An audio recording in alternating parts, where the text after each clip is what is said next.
we can make more than that. I can only have one open right now. I don't know why.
Oh, gosh, I was gonna intro in, but then all of a sudden, I'm pretty sure I broke my neck internally with that crack. Ah, that hurt. I'm not sure if stream picked that up. And I was literally, it was so nice. And then, We're sitting here all calm and nice. We get the 3, 2, 1. Oh God! Somebody died. No, I have like the back of like a 35-year-old rugby player. But hey, anyways, hello.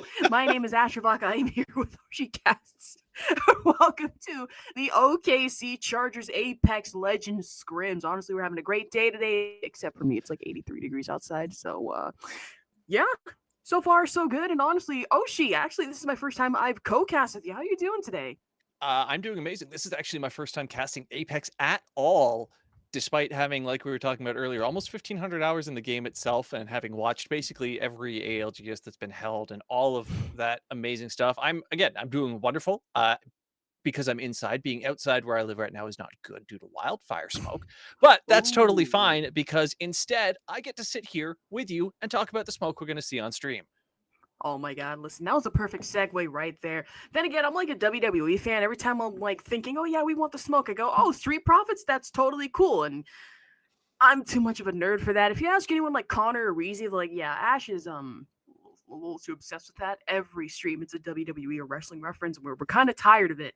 But you know what? That's besides the point. But if you're just joining us for Scrims, of course, this does follow the ALGS point system, being that based on placement, you do get a set amount of points, with first place getting 12, second place, third, and so on. And each kill netting you KP, which does translate to kill points, and putting those two together can either net you a top spot or say that you go down and out might get you in last place.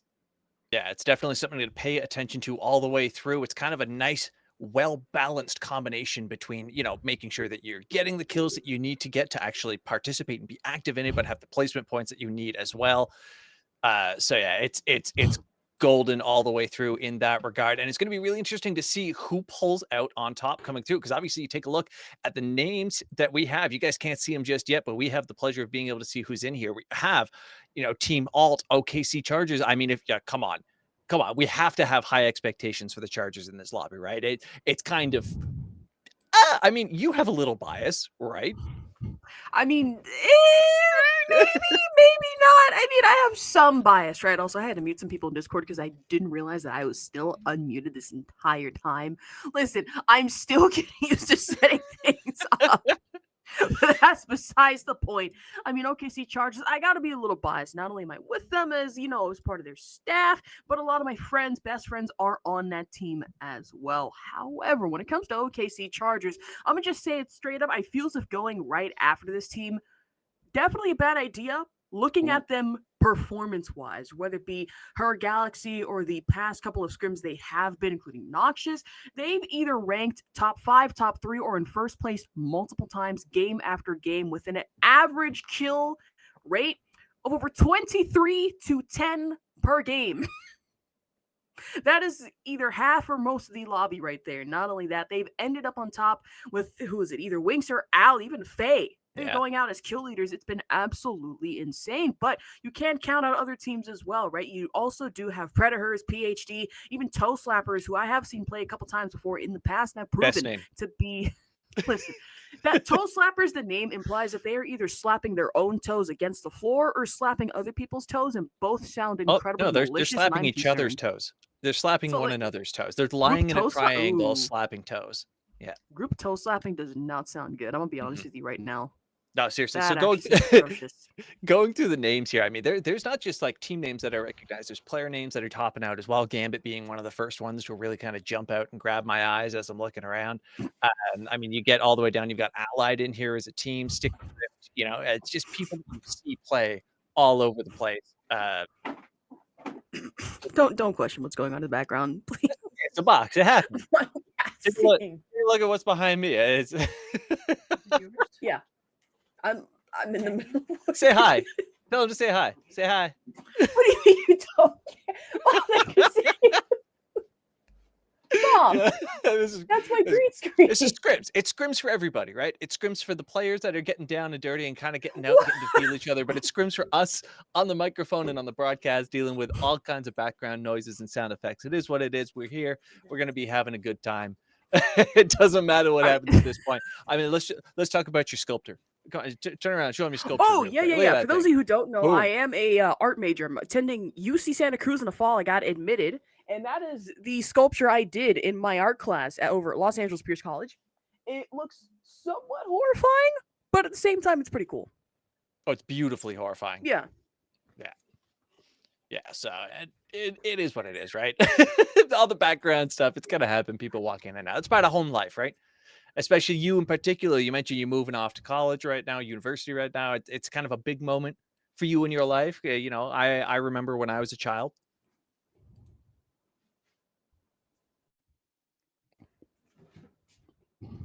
I'm not anymore. You say that, and I see it in my camera. My shirt just goes flying. We're done. Cut the cast. Sorry. Wait, there's so much going on, and I can hear Reezy in my ear. It's like, the server's getting in. The server's starting up right now. We're gonna have them. Gonna hop into this. Everybody's loading in. It couldn't have happened at a better time. We needed this. I love how this is Scrims, and it's like, oh yeah, we're supposed to like uphold somewhat of a level of professionalism, and then I just you staring at the camera, and sure, I heard the gust go by my ear. I'm like, what the fuck? I guarantee you, chat's probably watching this.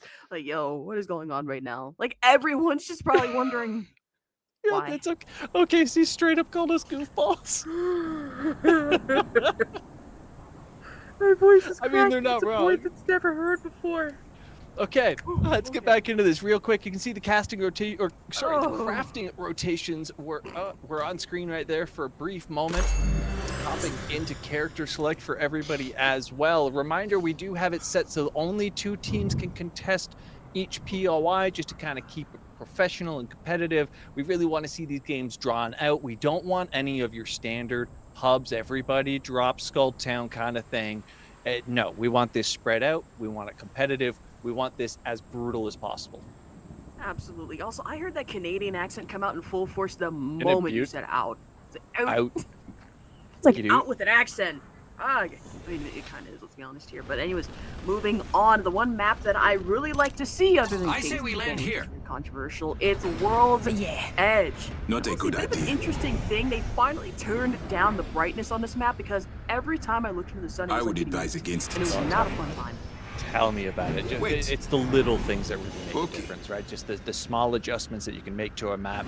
And not just that, let's talk about adjustments made to characters recently as well. We've got some huge nerfs coming through on Seer. I shouldn't even call them nerfs. Huge reworks coming through on Seer.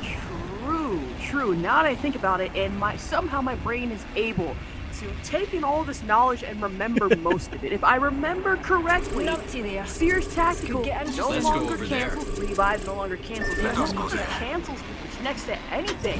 And of course, that has proven to be a little bit of an issue for some people. We got shot! Oh gosh, in the middle of my little diatribe already!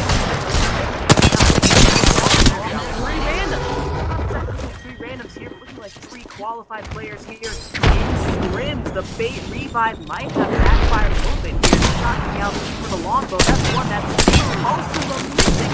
Another there coming out. So might just be out of ammunition. I could be wrong.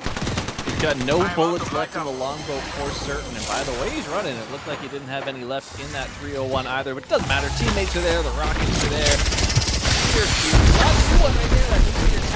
Like you were trying to say before they got all of this rolling off, it no longer cancels the revive. You are correct in that regard, but it does so much more. It's a 10-second silence. It is a massive slow, and it is basically an instantaneous launch compared to the nice big, whoa, it's coming at you kind of moment that it comes. Extended line magazine here, level 2. I don't see the Seer like nervous. It's like sort of it's a rework. And honestly, rather than really lower Seer's pick rate, this has probably done more to make Seer a hell of a lot more aggressive legend in the past, right? It feels as if Seer back in the day for sort of long to mid-range engagement. Now he pretty much has the ability to be able to push, get aggressive with it, and I mean right now getting aggressive with it like Cruise on the GT7 Scout, just as I was in the middle talking about Seer. Not only that, range was reduced on being able to throw his ultimate being the exhibit. So if I remember correctly, not gonna lie, might actually prove to be good for him.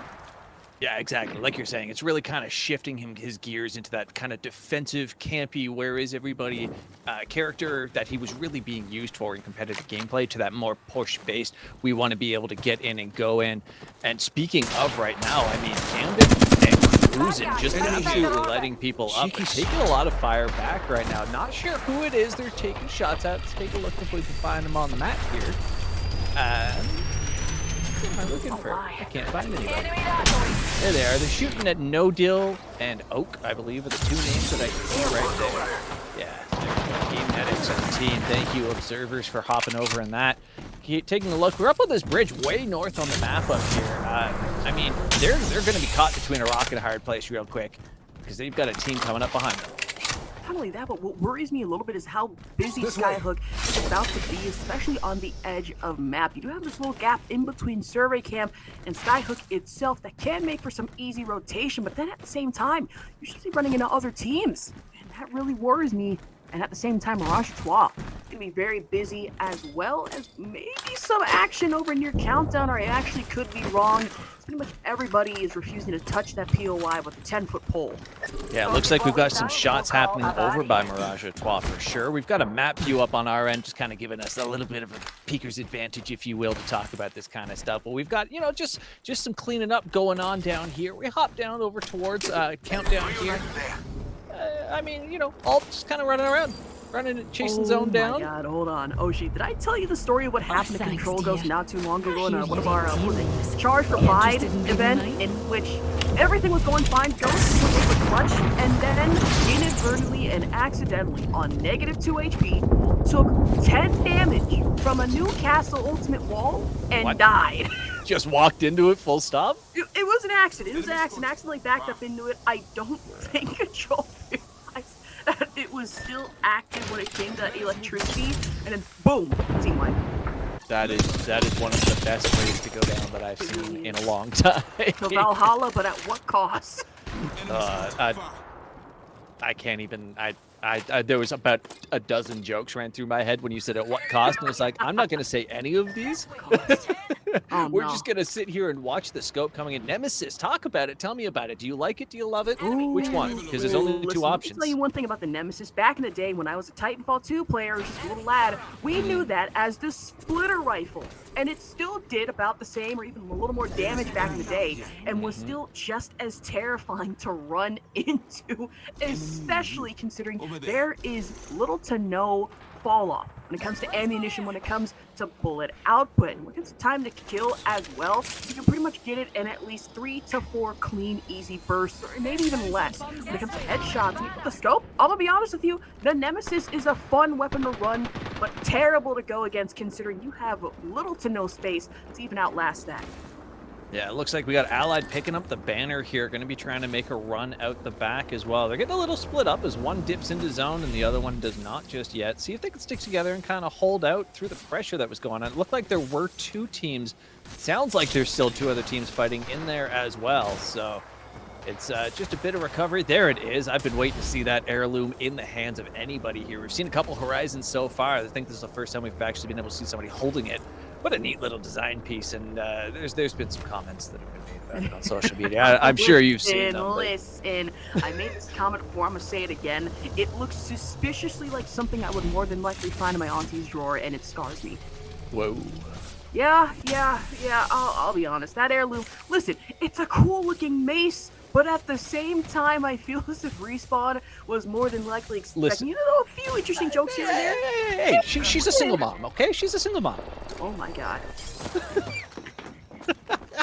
We're gonna leave that I at thought that. these comments couldn't get worse. It just We've escalate, got- Oshi. We've got some cleanup going on down here with Stick Drift, just picking up some kills, getting the knocks, getting the loot coming in. There is the Nemesis, your friend of a friend, if you will, in your regard.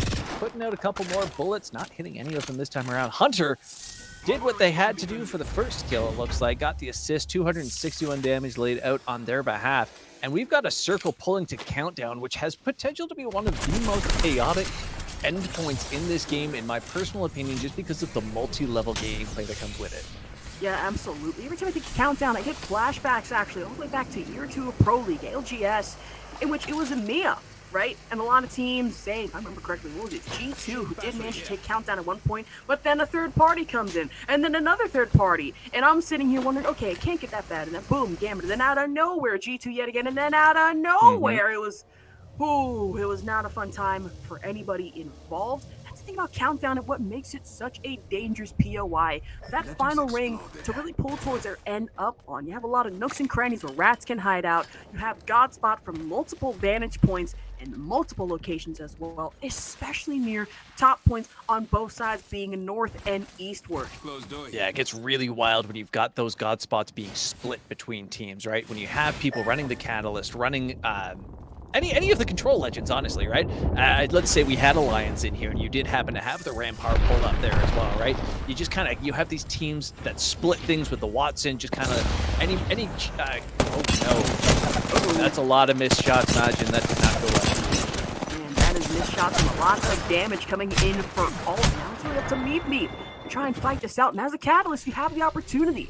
You'll utilize those spikes and even Dark Veil in this case, not only as an aggressive attack push, but in this case, you might have to use it for defense or just really run away entirely and try to come back for those banners. But in this situation with Stick Drift, deciding to stick by, it's going to be tough. Yeah, I mean, this is such a strong point to hold right now. You've got the zone that's going to be coming in right behind you, so you can just kind of survive a little bit. Minimap says Meep looking to loop back around on Harvester, though. Meanwhile, Stick Drift is going to be looking the opposite direction. let's see. They do have the Seer, which means they do have the Heartbeat that could pick him up as they double back around. They clearly expect him. I mean, I don't know, but either way, this Catalyst, like you were saying, that's one of the control champions that I was trying to talk about just before that. So a lot of capability to kind of say, no, you don't get that area. I'm going to go over here, and you have to stay away with those spike mats, with the wall as well. But really not, control champs not always the best ones to have when you're trying to get in and pick up banners. I mean, truly, speaking of legends in the meta right now, I feel as if I did warn people not too long ago that, hey, one of these days, Catalyst might pop up. People laughed in my face. They scoffed. They even kicked dirt even. And I'm sitting here like, all right, you know what? Well, one of these days you're going to see. And then, lo and behold, fast forward, I believe I was casting for either, what was it, Celeste Cup? You think? And then out of nowhere, Catalyst. 3 separate squads running Catalyst. And then the next game, 5 separate. And then 10. And then so on and so forth. And then, lo and behold, who pops up after that? Well, none other than Rampart. And then the anti-meta of all came out in Fuse and Mad Maggie. I'll tell you right now, it's I don't want to say the meta's stale. It's at an interesting point, right? Where legends we never really thought to see increase pick rate are just coming out of nowhere and disrupting everything. Yeah, I would say the meta is fluid right now, is the best possible way to put it. It's to use League of Legends terms, forgive me for this, but it is a counter-picked meta, okay? Right? It's that concept where it's, okay, the teams that are doing really well are running hyper-aggressive, like characters, right? So you go, okay, we need to run either match that energy with the hyper-aggression, or if we don't think we can match that energy, instead we roll it back with crazy defensive position holding legends instead, right? You start playing that back and forth sort of game, and that's why you saw things like the Rampart and the Catalyst really becoming super prevalent, is because they can kind of flex into both, right? They give you that opportunity to push really hard with the Catalyst wall, or to push really safely when you're using the Sheila aggressively instead of defensively. So having that kind of flex between the two sets with those legends, I think is one of the reasons they became super good. Yeah, absolutely. And then out of nowhere, like, mind you, I'm a Fuse main. I'm a little biased when it comes to that pick in general, because I'm like, yeah, Fuse is great, Fuse is this and that. And now I'm seeing pros put Fuse either at A or S tier, which I was not expecting. He's an underutilized character. I mean, double knuckle cluster, little to no cooldown time. Not only that, makes him the perfect blend between assault and reconnaissance. Motherload has that ability to be able to detect people and outline them. Say it's like a Bloodhound ultimate or a Bloodhound scan. And I'm sitting here like, listen, please, beg, you just do one little Fuse. You guys would see the potential. Nobody listens. Just use them once. Yeah, exactly. Right, you say no one listens, but his Watson himself actually dropped his competitive tier list for Legends about 3 hours ago today, dropping Fuse in at the B tier slot. So he has a little bit of respect for the grenades and the guns himself, right? Finally. So, I mean, even Ace managing, or like everybody managing a respective position, except for, naturally, Gibraltar and Caustic sitting in F tier. Ooh, honestly, I'm gonna get a little controversial. I feel as if, I cannot believe I'm saying this, Gibraltar is cool to run. Newcastle may have replaced Gibraltar as one of those top legends to run, right? For defense. Because Gibraltar, sure, he has the bubble, but at the same time, Newcastle, for him, it's like a mobile bubble. It's like half of a spear, quarter, I want to say. You're able to move that shield, you're able to act defensive, and at the same time, you're able to revive, and that gold knockdown shield especially comes into hand. And being able to get those revives as well. And his ultimate, I mean, sure, it's a little underwhelming, but I feel there can be more when it's used, and better placement as well. But I can tell you right now, it's getting better placement. It's going to be toe slappers, hitting the shots and using that Seer tactical to good use, finding one. That's going to be 12 damage. Take out NOS Pain as Rhino getting in a crack with the Volt, but it will not be enough. Like Hunter will not be the hunted in this case. No Sova involved. Excuse that. Listen, I gotta throw in a little bit of Valorant there. Come on. A little smooth, and stick drift coming. Tormenta, Maverick, and that's gonna be another one with Hunter. Yeah, it looked like they tried to get the res stick in there, unable to do it. Hunter doing what you expect a Horizon to do, getting up on that lift, popping the battery, safe and sound on the way back down. Almost landing the full 1 meg instead. Oh, super dangerous place to be playing. That is your teammate that you were trying to shoot in the back right there. Going down to the fourth party, I think, that came through. Stick drift gone out. We've got 3 randoms in to clean that one up, and it looks like that is the end of them as well. We have the post slappers ultimately cleaning it up, and now they're under pressure. Yeah, it looks like if I see the map correctly, Meep actually did manage to get back the entirety of their squad. So No. Jack Adams at the edge of... Oh, this is so bad. If I look correctly, this final ring isn't even pulling towards Snack Dab in the middle countdown. You have a mountain face, a whole building, and...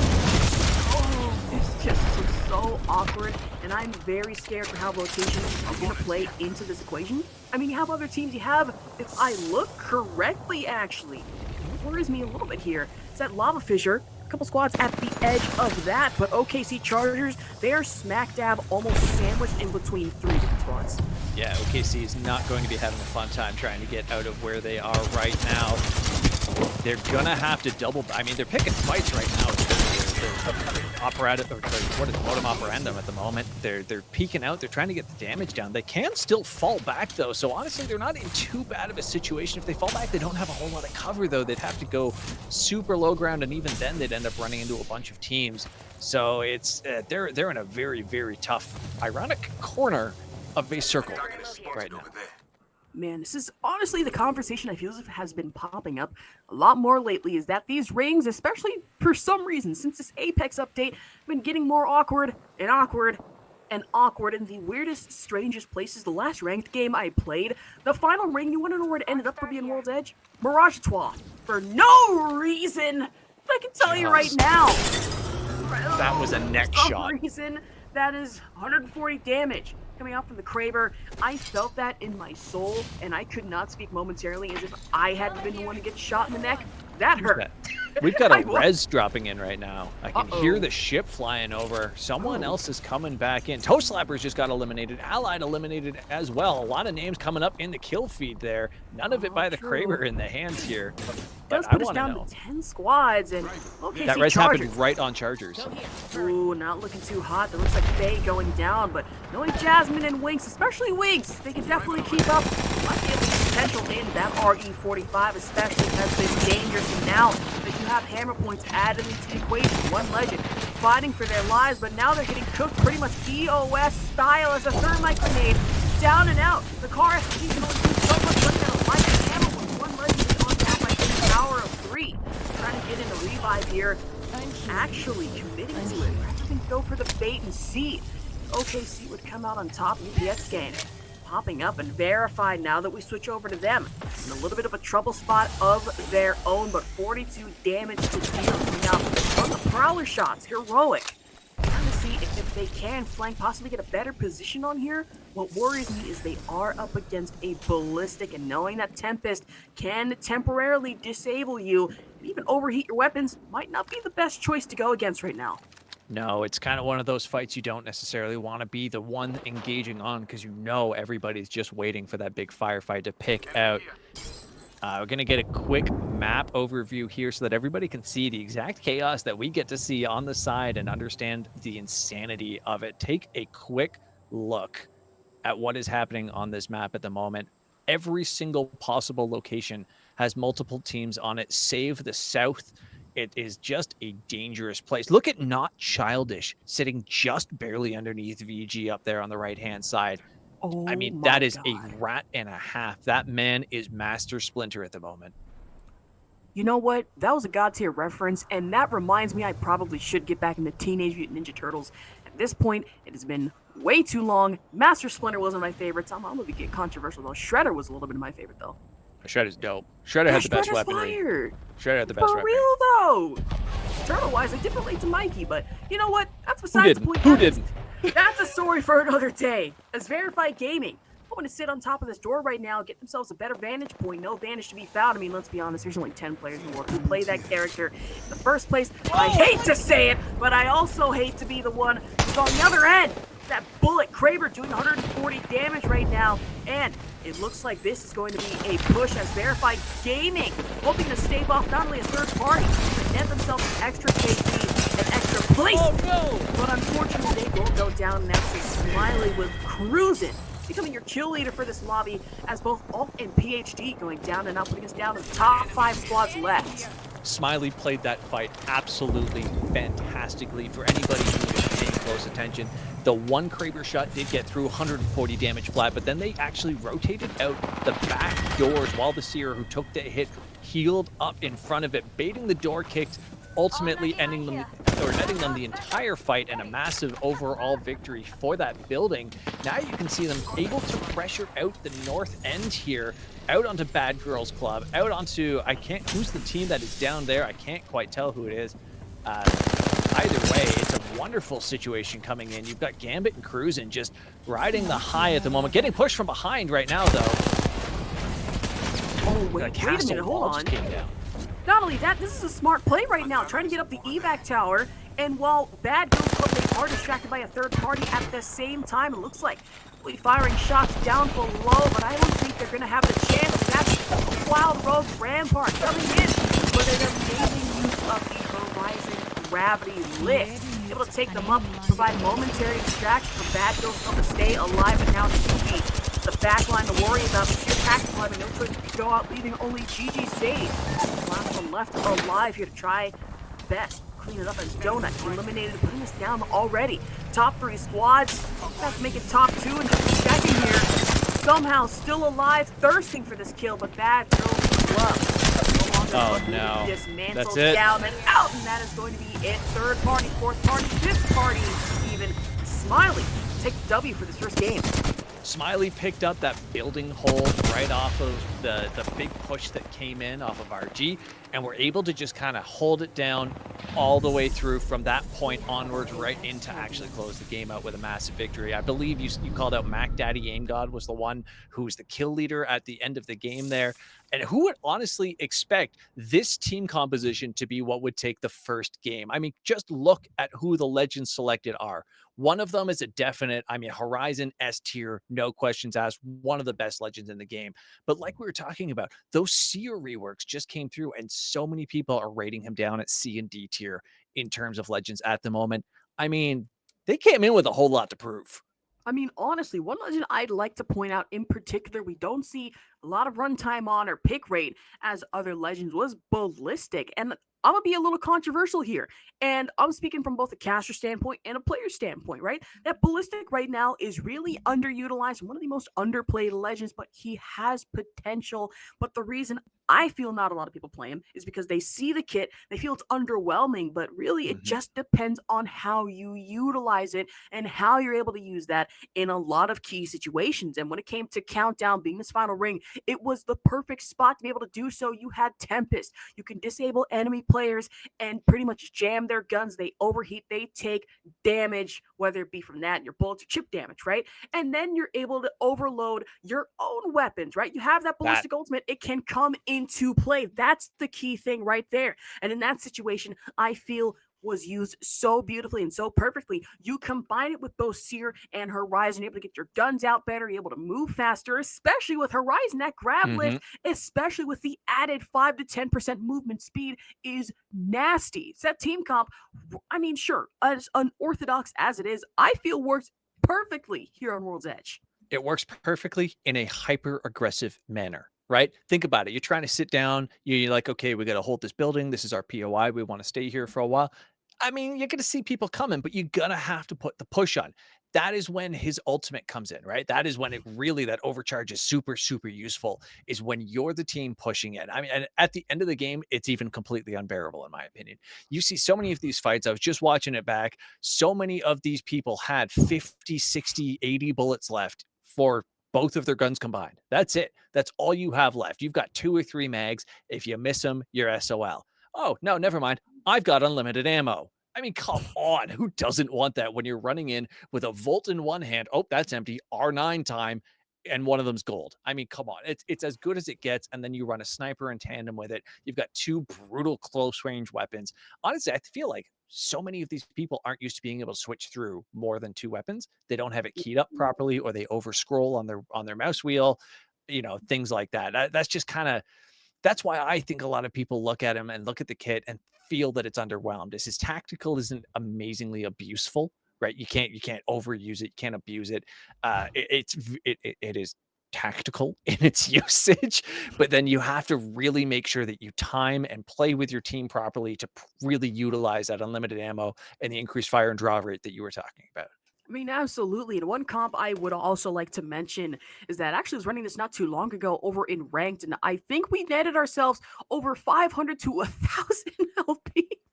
It was wild. Hear me out on this one. I call this the Astrofox Guide to Run and Gun comp. That is the name of it, and that involves Ballistic, Fuse, and Mad Maggie. Oh, You might geez. need to hear me out on this one, right? Mad Maggie's passive, you are able to not only get in plenty of damage, but with the shotgun, I should mention, you are able to ping people essentially with a quick little scan. Assault and Recon beautifully in one. With Fuse, Knuckle Cluster, Motherload, also Assault and Recon in one. You barely even need Recon Legends in this comp. Ballistic, auto load, reload time increased with the ultimate. And not only that, but Tempest. Not only are you enabled yourself to disable enemies, you get in that damage. Mad Maggie's Beyblade, you get in the speed. Combine that with Ballistic's ultimate, it goes from being just a 5% speed increase to octane levels of speed right here. Listen, I might sound a little insane, but I've been playing this game for too long. Oh, don't worry. That's not what makes you sound insane. Listen, this comp, I'm telling you right now, it's going to take just one pro team, say like Alliance or hell, just even Fire Beavers to probably be like, you know what, let's just run it once. Now, you know who would run it? You know who would run it without question? Furia. Ape Squad, wait a minute. Hundo would run that. You're not wrong. Like being me, myself, and also another person within our org, Millie. We're both sleeper fans for Furia. Do not tell them I said we kind of exposed yourselves here, but the Furia anyways. I ain't even a sleeper fan. I ain't even a sleeper fan. Listen, I got a jersey somewhere, but at the same time, 100 Thieves Furia. Yeah, I can't decide. I cannot decide. So we gotta get all the jerseys, all of them. We collectors out here. It doesn't matter. We collect. This is true. We collect Ninja Turtles. We do Warhammer 40K. You were showing me miniatures earlier. We collect everything. It doesn't matter if it's Pokemon cards. Doesn't matter if it's jerseys. Doesn't matter if it's followers on Twitter. We collect those too. You know how it is. Everybody, make sure you hit the follow button on Twitch. We too, collect right? followers. Anyways, Bro. who would have thought, right? People I who ain't know like about us. that That ain't anything. That ain't anything. Anyways, you get into this game number 2 of the scrims here. Looks like you're getting a big old south pull right off the bat. It's going all the way down there. So we're going to have a lot of teams allied up north. Going to have to rotate big. Speaking of big, I was going to say rotate big. That was the big damage coming out with that basically 0 ammo Havoc. Man, when it comes to that Havoc, even without the turbocharge, you can still pack a punch. Oh, the zombies 2B found the treasure chest, but 3 random. Giving you the damage at the same time. I would be careful if I were them. Low on health and shields. But Boom Dion will find some. Take those kills as well. Thirsting down, you are awful. It's a bit of a mess here, and I don't want to say any planned words to awful. I don't like being mean, okay? Only in select situations. Don't worry, I got you covered on that one. Because sometimes you're just incorrect, and the name is you in that situation. Going down, our first team getting dropped Bars. out. Looks like we have 6 players dead, actually, at this point, which makes perfect sense. 2 teams out. So hopping all the way through. I mean, over to Verify. These guys, they've got a lot of space to work with at the moment. I mean, that is true. Looking on the map, Verify have decided to take for themselves, it looks like Launchpad, but at the same time, if I look correctly, they might be running into another squad here, and it looks to be Sergeant Peace, the rest of the team. And what also worries me is that Launchpad is about to get very busy very quickly. You have 1, 2, 3 different squads about to engage on this one. And something tells me it's going to be a bit of a mess, but as we move over near Lava Siphon, going to be a little bit of free real estate, but at the same time, squad has been spotted off in the distance, trying to rotate over into Harvester, it looks like. Yeah, this is definitely going to be there's going to be a lot of chaos coming in real quick. Honestly, taking a look at this just from a kill potential pickup point, I mean, OKC's looking pretty happy sitting where they are up near Monument right there. They're right at the edge of that first ring that's going to be closing in. There's what, 1, 2, 3, 4, 5, 6, 7 teams that are north of them. 1 team just over off and No Name there. And they're actually going to give up all of the control that they have and go for an early southern rotate into a cut here. So that'll be interesting to see where they end up. SPS Shade coming through another cut by the vault right there just to the south. Yeah. I mean, they don't have a banner. They can craft one because they do have the Loba on their side, Yeah, right? I was about to But say, even if Loba's there or Loba isn't, you still have that option to craft it later. That's, God, I love these little Apex updates, especially. They have just been so refreshing lately. Then again, they really need to add Titans. I'm saying right now, Titanfall 3 would be amazing, but you didn't hear that from me. No. Didn't hear that from me. That way. Go. But what do you mean, no? I miss Titanfall, man. This is Go play Titanfall. Wow, okay, now all of a sudden I feel, listen, I'm gonna just say this right now, if you haven't played Titanfall or Titanfall 2, you're missing out. You're missing out. You're big right. I got to play the betas for both those games, by the way. Oh, I had a friend who worked at UB at the time, who got me in for those. Oh, godsend games. Definitely loved them. Unfortunately, one of the greatest communities, hands down, which is why Apex has such a wonderful community as well. So many Titanfall and Titanfall 2 players transferred over because of the lore that backs this entire series. So glad that they came over, because one of the best communities you could ever ask for in esports or just in casual gameplay overall. And that's coming from a guy who's been around since the Halo 2 competitive days. So, oh gosh, bro. See, when Halo 2 released, I was still in kindergarten. Actually, preschool, now that I think about it. Bruh. Yeah, I was a baby. I was a baby. That was I competed in Halo 2. Oh man. I feel suddenly young here. You are. I'm like 21. What am I saying? You are young. Yes, I am. I'm just a baby. Young one. Ooh gaga. Let's check that quadrant. Never again. All right, now into gameplay, because that was real weird. All right. I like getting awkward, but I can tell you right now, I'm in an awkward situation right now. One legend trying to fight off Rolling Thunder there, and it looks like they managed to stay alive. And now, fortifying with the Rampart shield. I proved to be better, but now you have a Horizon Grappler to worry about. Not only that, the Seer, thank God there are no more flashbangs to call for Krug. Yeah, now that's going to have to be a revive, and stuck in between rock and hard place, or in this case, a Rampart shield on the wall. No ability to get out of the signal. Having to pull back and find some respite. One more just in case. Perfectly blocking off their teammate. He's going to ignore that. As a Rampart player. As a Rampart player, I do that on purpose. Wow. I mean, they all do. They'll just never tell you, but they all do it. They all do that on purpose, hands down. Big push coming up from Stick Drift. They know they've got the man advantage. They know they had the health advantage. They're just going to follow all the way through this building. They want to end this fight, and I can't blame them for it.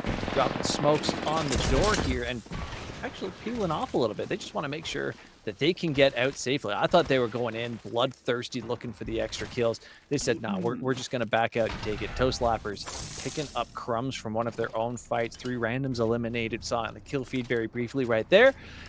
Trying to figure out who is with them and where they are. I was about to say, pulling away from that fight might have been the smartest situation, and they knew they were about to get third-partied, so you look at those pokes. I mean, it was kind of a better decision rather than fight another engagement. I mean, you just expended a lot of ammunition. You pull back, you are able to recover and reset. Right now, Toe Slappers give themselves some more to pick off, more ammunition, and more shield swaps if needed. But I might get in the quick engagement here in just a second as I do look back on the map. Oh my god, yet another bit of an awkward ring at the edge of Launchpad, and just a sliver of dome right there in that final.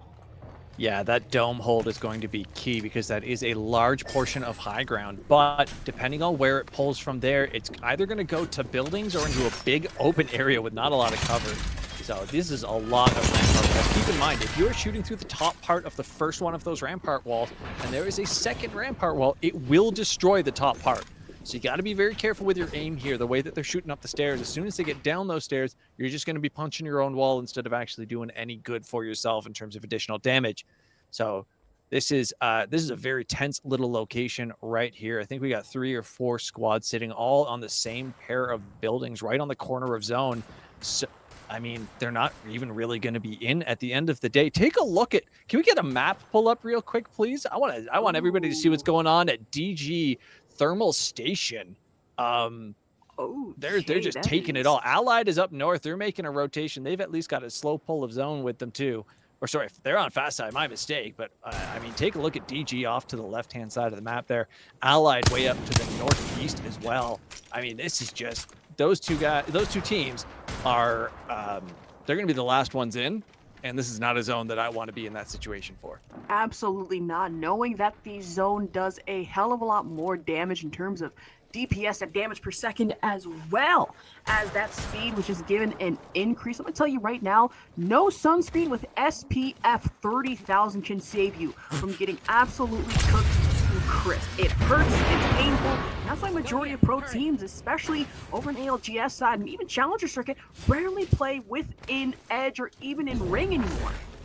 You'll get cooked faster in that ring than if you try to trash talk the Opera GX Twitter account. Let me tell you what, it is not friendly to be in that situation. So Allied managing to pull in, getting out of zone, but we still have DG out there just taking all that they can from it. They must really have some loot problems going on in their situation, but that is fine because we've got PhD sitting here with purples and golds. I mean, talk about a wonderful feeling when you're getting into only this second ring here. Actually managing to hit a shot or two off of that balloon as well. I'm going to pull out right now one of my favorite things with playing Rampart. I don't use the Sheila for anything until one of those balloons comes out because you just destroy it. It doesn't matter if they pop that balloon and get on it immediately. Sheila destroys it before you can get off of it. Hands down, one of my favorite things about that legend. Man, not gonna lie, if you told me that a couple of years back when Rampart first dropped that she would be a part of this little meta here, I wouldn't have believed you. But now that we are playing into 2023, headed into the summer season, and then almost into 2024, I understand it now. Especially with a map like World's Edge, but one legend. Man, that was this little diatribe. One legend turned into a legend of the past. They get taken out by stick drift. Careful that they don't drift too close to the sun here, as it looks like yet another Seer third party coming in full force. The beams from R99 field force and that thing does a little bit of amount of damage, but they're gonna have to get in a significant play to have any hope of staying alive. It looks like DMG damage numbers for themselves, able to take those kills, net themselves some extra KP. But what's this, Oshi? Where there's a third party, there's a fourth party. Where there's a fourth party, there is indeed a fifth party. But my God, toe clappers! No! Did you see the body fall over? Into their doom. Toe slappers got slapped at that point in time. I think they're titled themselves enjoyers. That way that fight went right there. They got their toes slapped. They got their dang faces slapped right the heck off in that fight. That was not friendly. I mean, DMG is not here to play. They are here to win, and they showed it rolling in for that third party and just completely shutting down the fourth party. And it looks like there's even another team sitting close to them who don't want any of it. And right now, OKC charge. Listen, I gotta tell y'all a funny bit of OKC lore, if you will. If Winkkzz has one of the craziest laughs possible, and it is the most ridiculous thing to a point where in the Discord server we have an actual sound where it's just her sounding like a jet plane lawnmower crossover, just taking off in the distance, and it's the best thing possible. All right, look, you can't tell this story and not try and do it. Do it. Do your best impersonation right now. Something like that. I don't know. Winkkzz is gonna kill me. Oh no. Bro, I'm so dead. I'm the one who made you do it. I hate you. I hate you. Good. You should. Man, I'm about to lose my job. Man, ask any elder. If you're not messing with the little kids, then it's not worth it. Bruh. You heard me? Bully me like this. Speaking of messing with the little kids, Alt going in hard right now, absolutely lighting people up with this R301, losing one. That's Meep Meep actually down, the previous savior of the last game for them. Oh no, this is Majin who's taking shots from behind while on the field as well. Not in a good situation.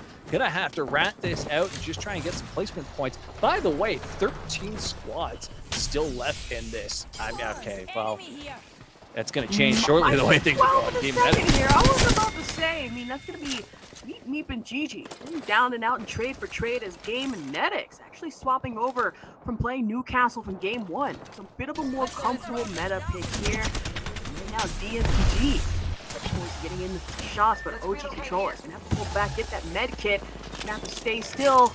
Get shot out of the sky, but Bad Girls Club going down and out as well, putting us down 12 squads left, and as round 3 comes to a close. This final rate, okay, if I look at this correctly, rather than my assumption being we were gonna get more of a launch site oriented ring, we're getting one that is quite literally in the middle of nowhere, safe for some extra lava. I'm gonna throw this at you. I called this. Straight up, I said that you gotta watch out for that upper area there, because if the ring pulls that way, it is going to end all in the open. We have fights in every possible location at the moment. PMG doing what they do best, and just cleaning house inside this building. It is theirs. Looks like we do have a third party coming in just as the res goes off. They don't seem to be aware of it just yet. We have the advantage to see it on the mini-map. OKC in a bad situation. And an OKC charge is all up to Phae and try and chow this out, but before that, a shield battery. It's gonna have to get used if she has any hope. We're gonna pull this off with the Prowler in hand.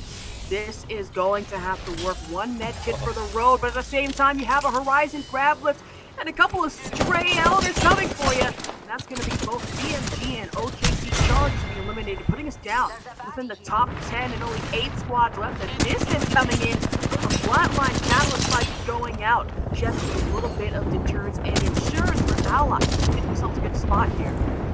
Yeah, that's an absolute amazing amount of control. The flatline having a very different kick path. I'm sure you're very familiar with it yourself, but for those of you who don't necessarily use it all the time, it actually has a lateral kickback.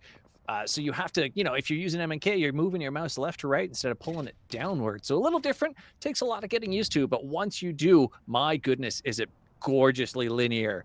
So look at Predators here, just barely.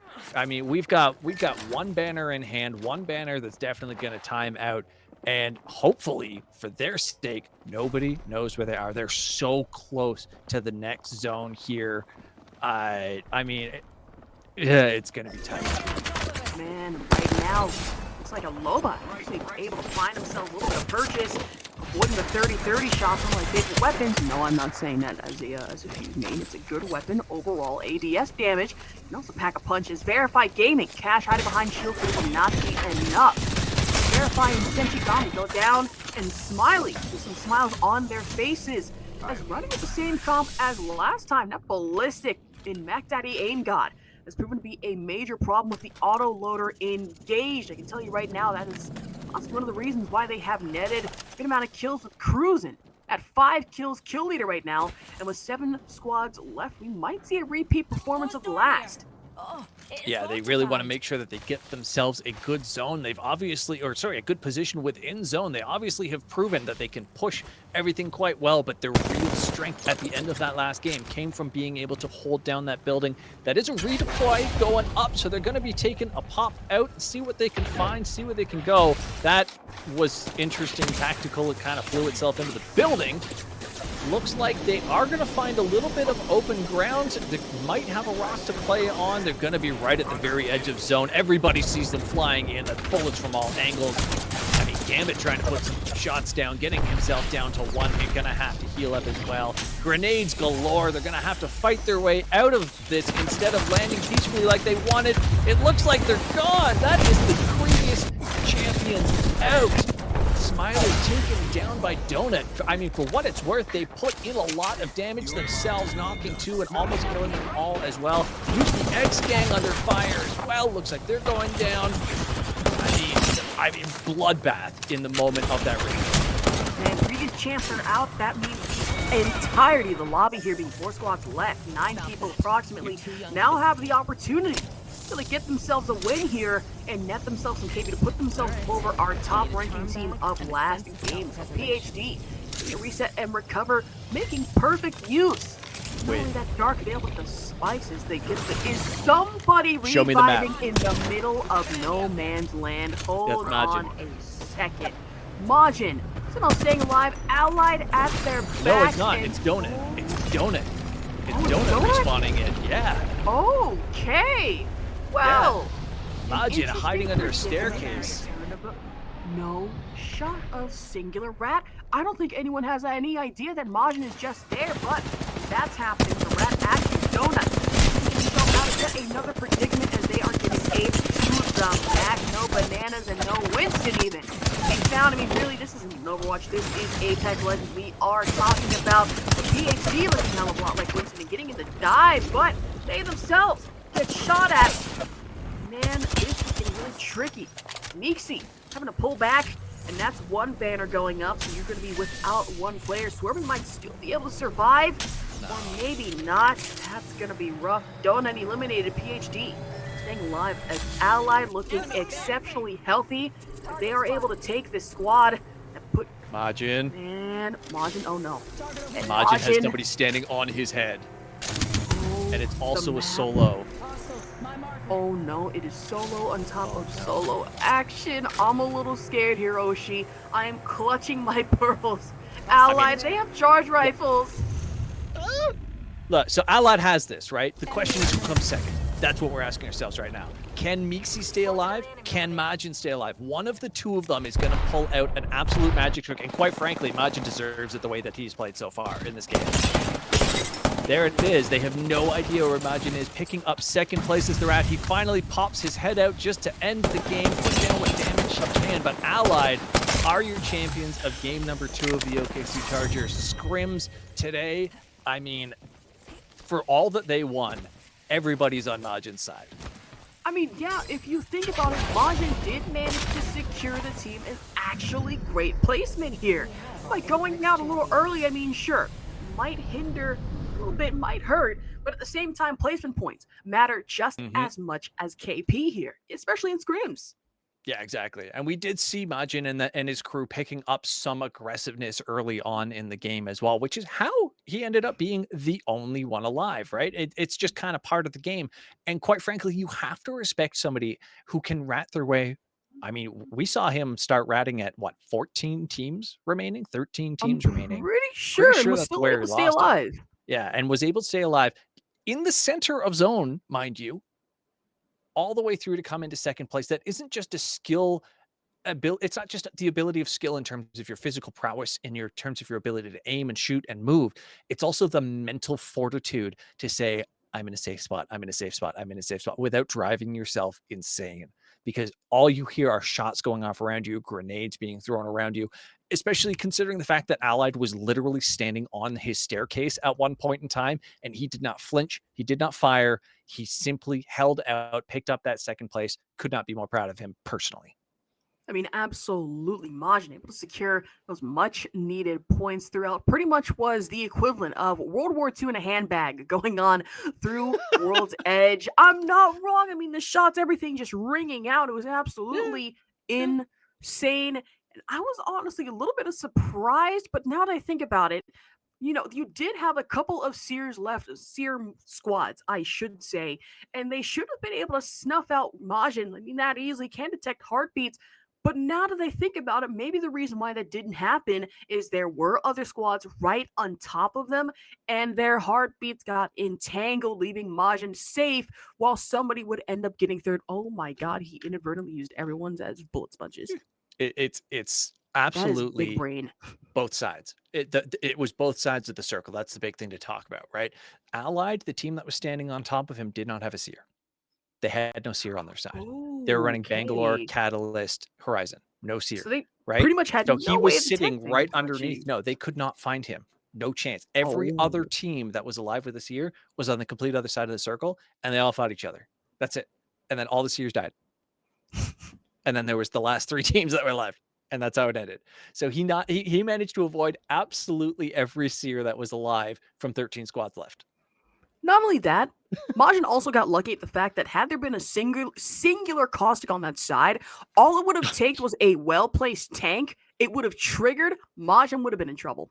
That could have been bad. Either that, or maybe even like a stray knuckle cluster had there been a fuse, or maybe even a ballistic with Tempest could have been able to get auto-locked. That could have been so disastrous, and somehow was just all that, a bang Q, because there was actually a Bangalore left alive. So a Bangalore ult or a Bangalore Q could have hit him, procced the damage numbers to pop up on screen. There you go. Now you know where he is. None of that happened.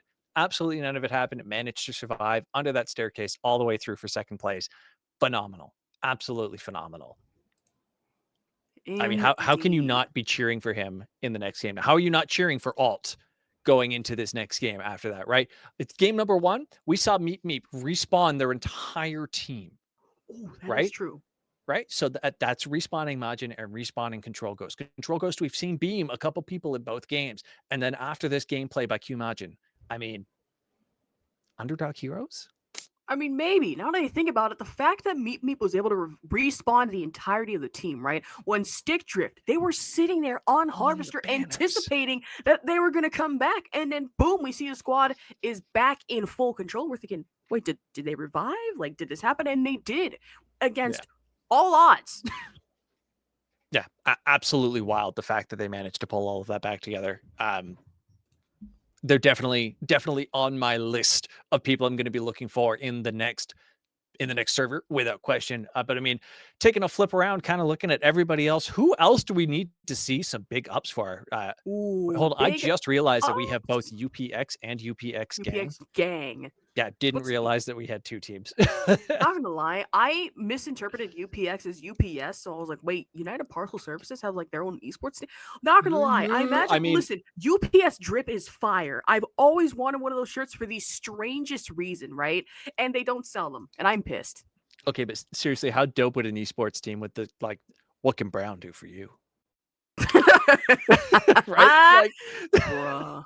I mean, okay, look, if the U.S. Insane. military, the U.S. Navy can pull teams together, there's no reason the UPS shouldn't get a little bit of additional funding in the Oh first my God, place, you're not wrong. but then Listen, also be hear able to me get an out. esports team.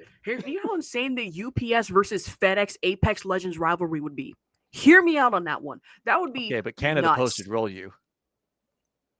You got a point. You got a point. makes a great point. I'm thinking mean- all these rivalries. It would be what else? What else can we think of here? Amazon? UPS versus Amazon. No, Amazon would have too much power. Let's be honest. They Freshy? have the money. Amazon would probably have the money to be able to buy out like a pro league real level esport- team. That would be I mean, let's be horrifying. They don't have to though. They own Twitch, right? You're So absolutely like correct. I forgot all about the that. teams already work for them. You're not wrong. Oh my God. We all work for Amazon. Well, that's a scary thought. I did not need to be thinking about while I'm going to sleep to bed tonight. But yeah, here Lucky we for are, you. anyways. We have another game to go through. Ooh, that is true. We are starting the next lobby. Last one for World's Edge. I should note this one should be pretty spicy. This is where all the teams, last map on World's Edge, kind of bring out a little bit of the big guns here, kind of get a little insane with some of these picks. We might see, more Rampart, more Ballistic, or people could go south, and we could see the unorthodox picks being Newcastle, maybe even a little bit of Vantage action, which I don't like seeing, let's be honest. No. I have never, ever seen Vantage in such a long time, whether it be in Scrims, whether it be over in Challenger Circuit, LCQ, none of that. No. out Her of action. mobility is not strong enough to play from a solo level. And honestly, her sniper is every other sniper in the game is better than it. And you just always have ammo, right? Now, if you True. make it so the mark lasts longer and the increased damage that they take lasted significantly, and I mean significantly longer, then sure. But I mean, they're marked for a second. Yeah, Doesn't like, mean anything. what, 2.2 seconds, if I remember Yeah, correctly? it's nothing. It's not actually enough to make a difference in a fight or in a push or even in poke. It doesn't regen fast enough to be able to be used kind of the same way that you can use the third gun situation that we were talking about earlier on, where you're running a sniper rifle with the R9 and another close range gun. It doesn't work in that same way because of how long it takes for the ammunition to regenerate. So now I got one question for you though. Mhm. So my crew, my regular guys that I play with, we refer to the rampage, okay, as the duder, because of the way that it shoots. It doots. What do you think? I'm gonna just be honest. You Canadians I wish are they could see weird, your dude. face. I wish they could see your face. I don't understand people from Canada. I'm gonna just say that Hey, right now. whoa! No, these are Americans. These are Americans that came up with that. No, they're my own people. How could they? Dude, I'll think about it. So far, you know what? Yeah, I see it. It's understandable. I can hear it now. And now you'll never not hear it. The duder. Yep. Bruh. Bruh. I hate that so much. But You won't if the got our next teams time you pick one up.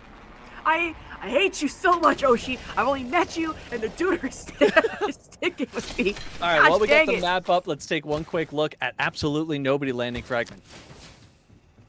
Oh wait! Oh What? my God, you're not No- wrong. Nobody OKC frag. Charge said to move away from fragment.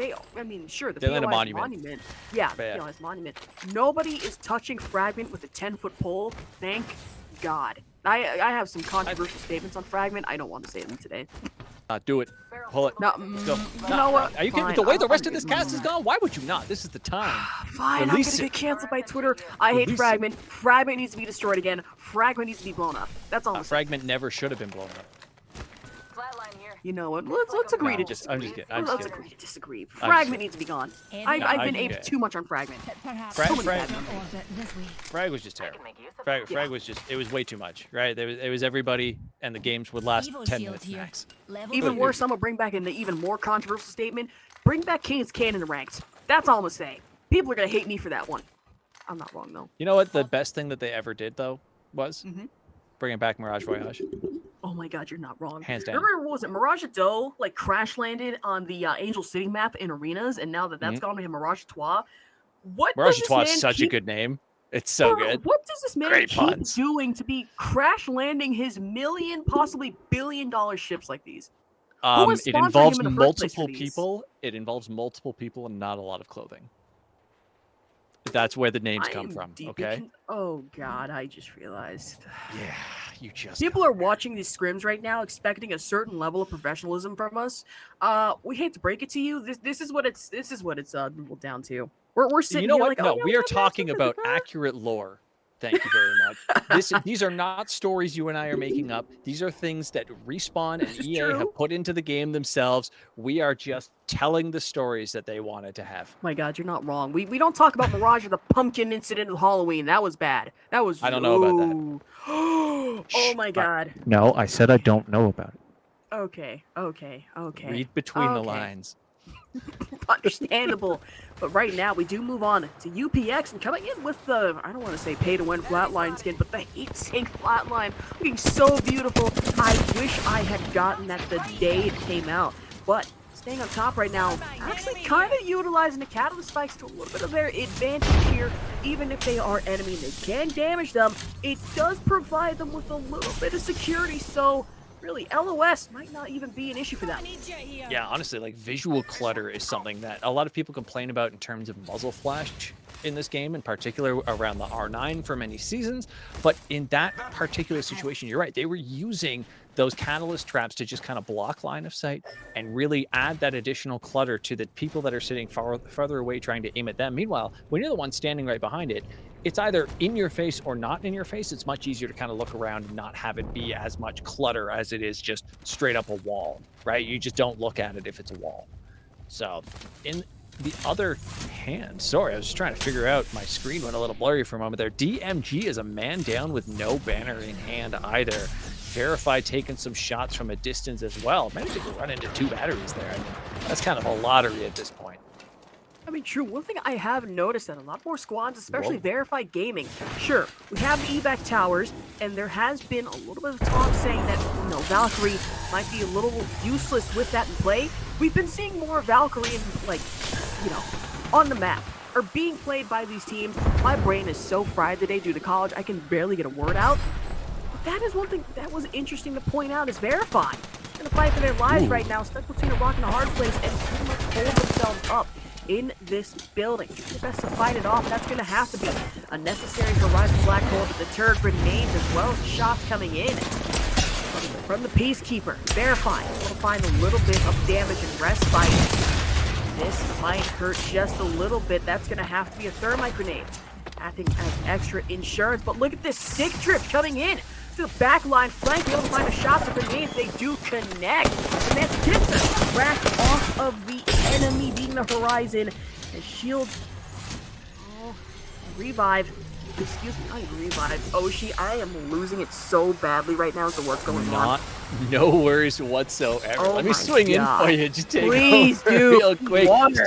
Stick drift. Oh my goodness! Actually, one of them getting caught out in the low ground right there. Now we've got Payne having to push down and try and help his teammate out. Instead, shooting his teammate in the back. instead of trying to actually get any kills there. That is the res just barely in time coming out.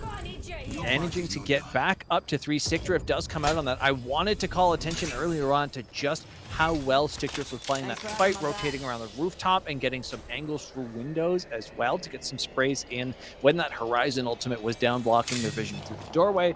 Very well played overall for them. Yeah, one of them got knocked, but ultimately you saw their health bars. The other 2 were fairly healthy. So overall, well-controlled fight, very well-timed rotations on their part as a team, which means their comms have got to be phenomenal to be able to poke in and out and rotate and keep their health bars full while continuing to make sure that the opponent's health bars just aren't that whole time. This is some long-range Nemesis play. They're just looking for a little bit of shield damage there. That was not going to be a kill immediately. They are pushing up, right though. Now, I'll try to push up as best as possible here. Trying to seek out the damage. Yet again, pushing a fragment might not be the best idea. Not only is it essentially empty and devoid of most of the players in this lobby, thank God, but at the same time, there are just too many places to either A, get lost, or B, wind yourself up in a sticky situation, say in the building. Maybe you've trapped yourself in, you have no way of getting out. Not only that, you have the ring at your back that you need to worry about.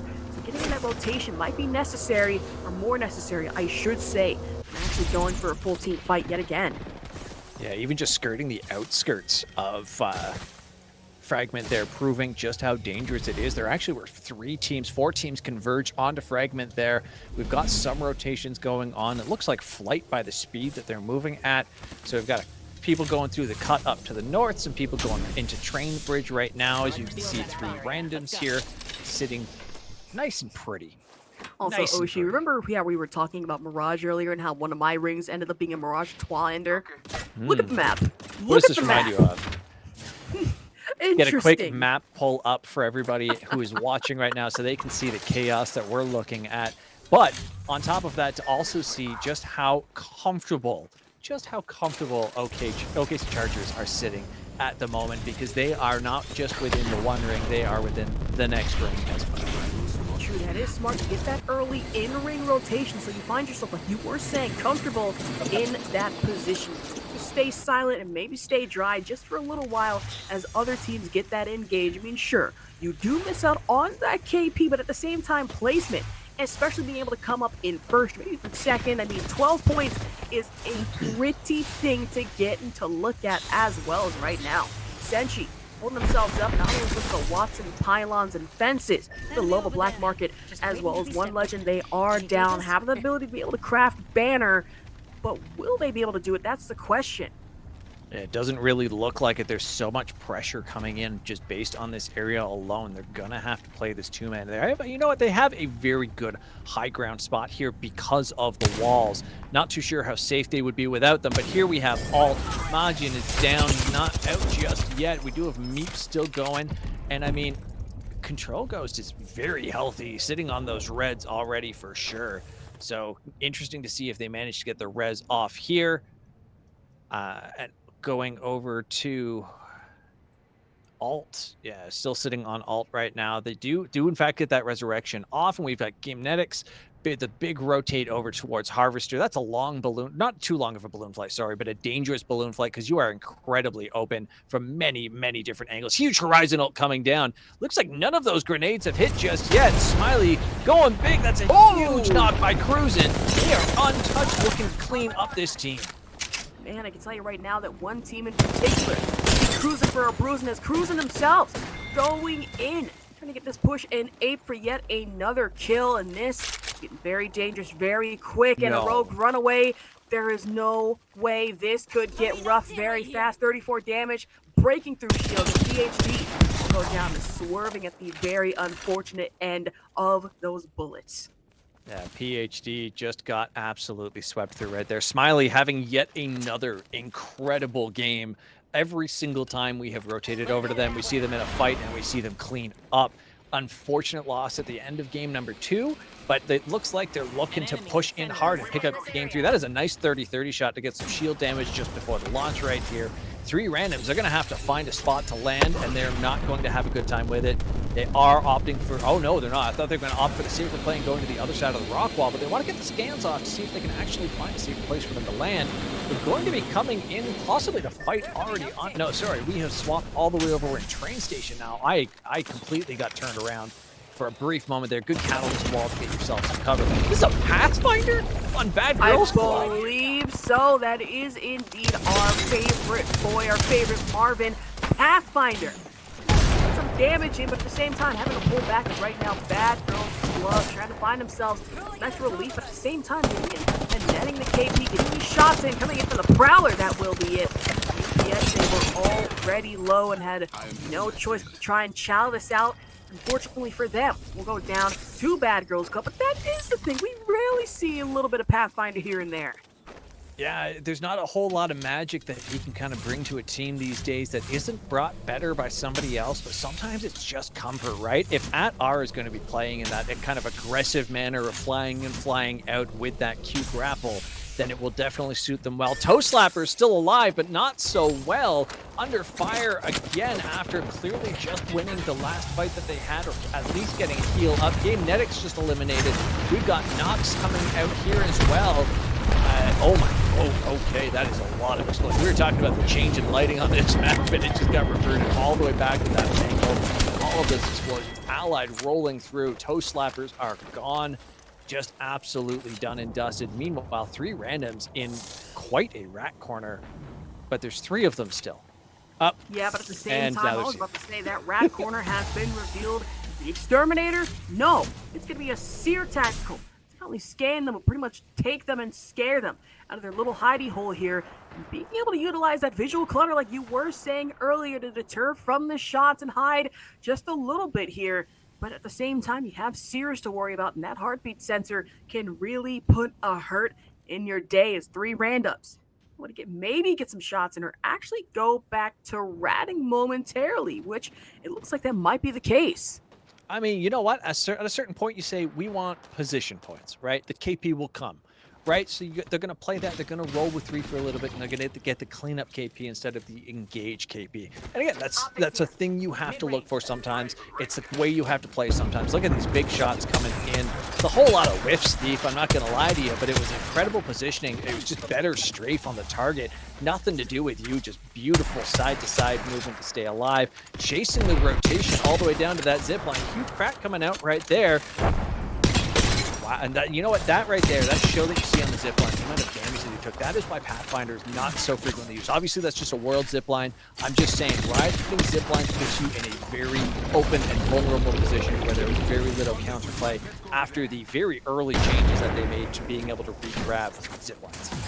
Man, that is true. Right now, UPX Gang fighting yet again. Another engagement over here on the bridge, opting to rotate down and out to avoid any further trouble and staging right now.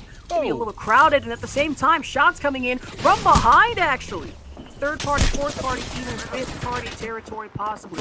Using the spikes to deter anybody from chasing after them. We look at this ring, Mirage Trois still very much in the equation. It could provide God spot. A couple other teams, including OKC Charge, having engaged another fight for themselves. Pretty much everyone engaged except for OG Controller over in the corner near Lava Fissure. It looks like just two team members left on that one. Can't blame them for trying to play that way right there with the way that they are down in person. It's definitely beneficial. If we can, let's get a quick little map pull so everybody can see just how close everyone has to get into one another at this moment. We have, what, 4 teams all sitting on that train bridge, and that is just dense. Unquestionably dense on that bridge right now. And they all are going to have a significant amount of rotations that they're going to have to pull through. I mean, look at this. There's a fight that's just going to start up over there as well. It looks like we have Alt flying away. Sorry, not Alt. I keep forgetting what Team Gambit's on. I'm so sorry. Hey, take your time. Just take your time. flying away right there. And again, we've got DG just sitting up in that north sector all alone, but a long way to go. Man, long way to go indeed right now. Hiding underneath staging still looks to be 3 randoms, getting in the scans and keeping themselves afloat for now. We are down to 11 squads left. I can tell you right now, comms are probably lit like a Christmas tree in them, trying to figure out where to go from here. OKC Chargers got themselves a good spot, a little bit of good barbecue and music right now. As Mirage Trois not to go down in flames yet again. I cannot imagine the insurance on this has to be insane rates of premium. But hey, besides that, in the fortified doors, putting themselves in a bit of a comfortable position here. Yeah, it's definitely the kind of spot that I would like to be sitting in at the moment. They've got high and low ground to play under. They've got solid walls, doors to peek out of. They even have a back escape if so required. And when zone closes in, it's going to cover that left side. Meanwhile, left side is where the push is coming from right now. The Chargers have a lot of pressure coming in on them. We did see the one Horizon only going down, looking to throw their own. Jazmyn. Oh, no. Oh, just getting down. OKC Chargers in predicament. Just as we were saying this, might have slipped out just a little too soon here. This Jazmyn and Phae, they are still alive. Phae getting in that shield swap just in time, so maybe there is hope. And they have a respawn beacon just above them. So if they are able to chow this out and win this team fight, they could easily bring back Winkkzz. At the same time, make it quick and easy use of the Dark Veil Smiley, one of our top teams, able to wipe them out in an instant, putting us down to 10 squads left and getting themselves a spot here on top of Mirage Trois. Bit of a King of the Hill action here too. Yeah, one of the only teams that can roll through OKC like that is Smiley, and they had the advantage from the get-go. They had a good engage on a fortified position, blew that door out early on, and then got a good bot side rotate on the back end of Mirage Trois there. And yeah, this King of the Hill is an absolute bloodbath by the looks of it, but nobody has gone down just yet. There's a ton of explosions and shots going off over there. Meanwhile, let's just, oh my goodness, Cruisin is, by the way, sitting at 3 kills, 3 assists, just short of 1,500 damage that they've output on their own. Can't imagine what the rest of this team is sitting at as well. Meanwhile, we have Allied just barely winning out, one legend going down, and now they are the kings of the hill. We're gonna have to watch the front, back, side to side at the moment because they have everybody trying to find their number. Absolutely trying to find their footing right now. Seems to be Allied in an absolute Panopticon arena for themselves. A Rampart shield, all of them, every single one of them going down and crack that leaves only one member left of Allied as UPX gang. Open to clean up, getting in the thirst to provide themselves not only shield swaps, but very little opportunity. And that will be DMG eliminated in the feed, and the revive actually able to go off as Allied. They're not down and out just yet, but that seer scan as well as the Horizon grab lift, they are getting pushed into all high hell right now. Stellary trying to pull back, trying to find a shot. Some of them connect, but most of them do not. Allied slapped and package sent out to the lobby by not UPS, but UPX. Now, let me tell you what, they may only be UPX, but they are certainly delivering in this game number 3, picking up a significant amount of kills and third parties, doing a lot better than their counterpart named UPX, who we saw one of the first teams to go out, I believe. Kraber in the hands of Neskins here from Senshigami. No teammates on his side, gave himself away with that shot, was probably looking for just a quick AP pickup. Does go down, unfortunately for them. Managed to pick up 6th place at least as 3 randoms still in it and rolling, finding flesh shots on people as well. They got the zone at their back. They got to get in and get this hill fast though, because this is going to get painful. And painful indeed right now. 3 randoms save themselves. They are at the very edge of ring. That is not where you want to be or want you to revive that. Right, look at this disastrous indeed. It will. They are taken out in one move that I am almost certain that any momentum they had there. And at the same time, the position they were in the first place was not exactly favorable as UPX gang taking the high ground, trying to get themselves God spot a little early on into this game as Smiley. For top teams, they are eliminated, giving others a little room to maneuver and overtake. A big fight going on between the 2 other teams, arguing over that building at the moment. Meanwhile, UPX gang just has a beautiful third party, a ton of shots coming in. Looks like we've actually had a low ground flyaway here as well. I'm trying to figure out exactly what the minimap is showing me with these arrows zapping around into all locations. UPX obviously having the loot fest of a lifetime with all of the boxes from all of the different teams that have died right there. But this zone is unquestionably absurd. But UPX, like you were saying, they are going to be having that kind of god spot. They've got all the cover, all the height. They're going to be looking down at absolutely everybody with these digi threats, with these 2-4s that we've seen on the hands of everybody. 30-30s and R9s. Oh, there's a filthy headshot to take that out very quickly. I mean, this is fish in a barrel territory. Absolutely. Listen, I love myself some fishing, but at the same time, this is like fishing with a Glock 19. You ask someone, hey, get the net, grab it immediately. You'll grab the rope, boom, 2 bullets in the head of an absolute massive sturgeon. That's exactly what's happening right now. Is it ethical? No. Will it get the job done? Absolutely. And for UPX gang, try to get the job done right now. Whoa. They will. Parcel services have been fulfilled. Is this UPS? No, UPX gang, and you best not forget it. Yeah, that's 3 games. That is 3 wins. I mean, that is the true definition of scrims, right? That is exactly what you want. That is competitive nature.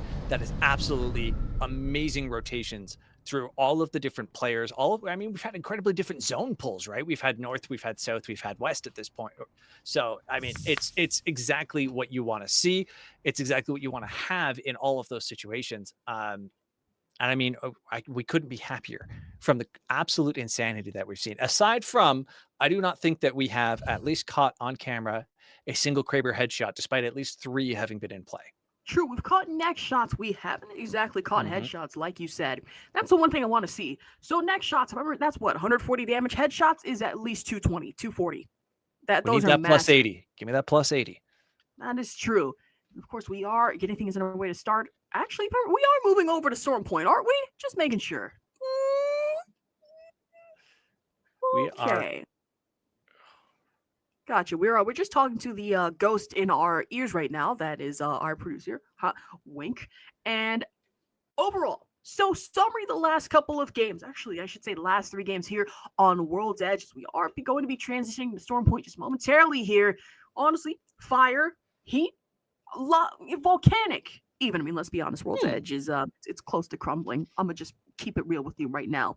It's careful. it's there's lava over there. Yeah, Careful. There's lava over there. That's my favorite thing to do in a dropship over Worlds is just ping lava. Especially if you're playing Pathfinder, it's amazing. Pathfinder's just so innocent at this friend. point. It's There's adorable. lava over there. It's okay. Look, Just a little guy. we've spent so much time. We've spent so much time talking about all of this.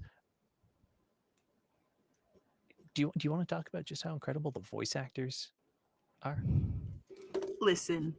I've met Ben Prendergast and I've met Angelique Benmati before. Both of them are fire. Actually, I think I met her. Was it DreamHack Dallas? It was just me and Reezy. It was fire. But we can talk more about that as we are headed into a quick break just for a bit here. So we'll be back in about a couple minutes.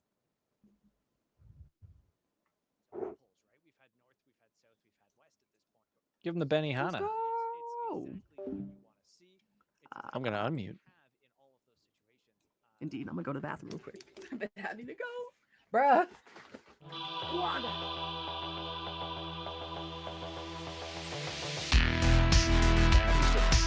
5-hour long Winkkzz for that having to get up.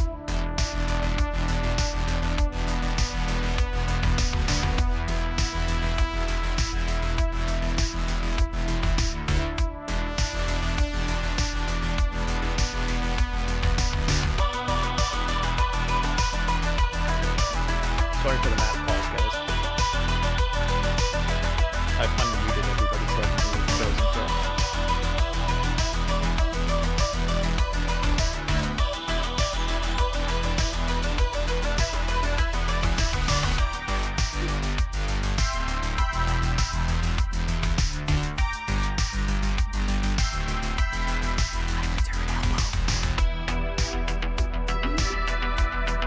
I got very confused because I didn't have the video open. I only had Discord open, and nobody lit up in Discord. It's me. Oh, a shopping list. No, I'm a ghost.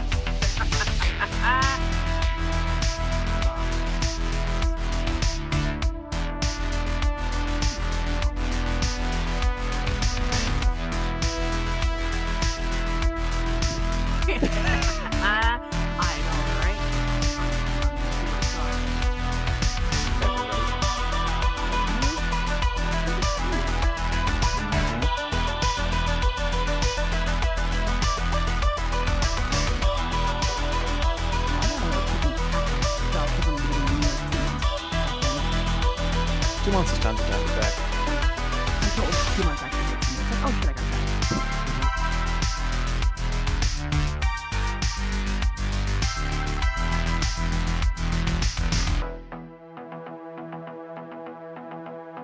Right now, ethical, no. Will it get the job done? Absolutely. And for UPX game, try to get the job done right now. They will. Parcel services have been fulfilled. Is this UPS? No. UPX gang, and you best not forget it. That's 3 games. That is 3 wins. I mean, that is the true definition of scrims, right? That is exactly what you are. That is competitive nature. That is absolutely. Right now, ethical, no. Will it get the job done? Absolutely. And for UPX game, try to get the job done right now. They will. Parcel services have been fulfilled. Is this UPS? No. UPX gang, and you best not forget it. That's 3 games. That is 3 wins. I mean, that is the true definition of scrims, right? That is exactly what it is. That is competitive nature. That is absolutely.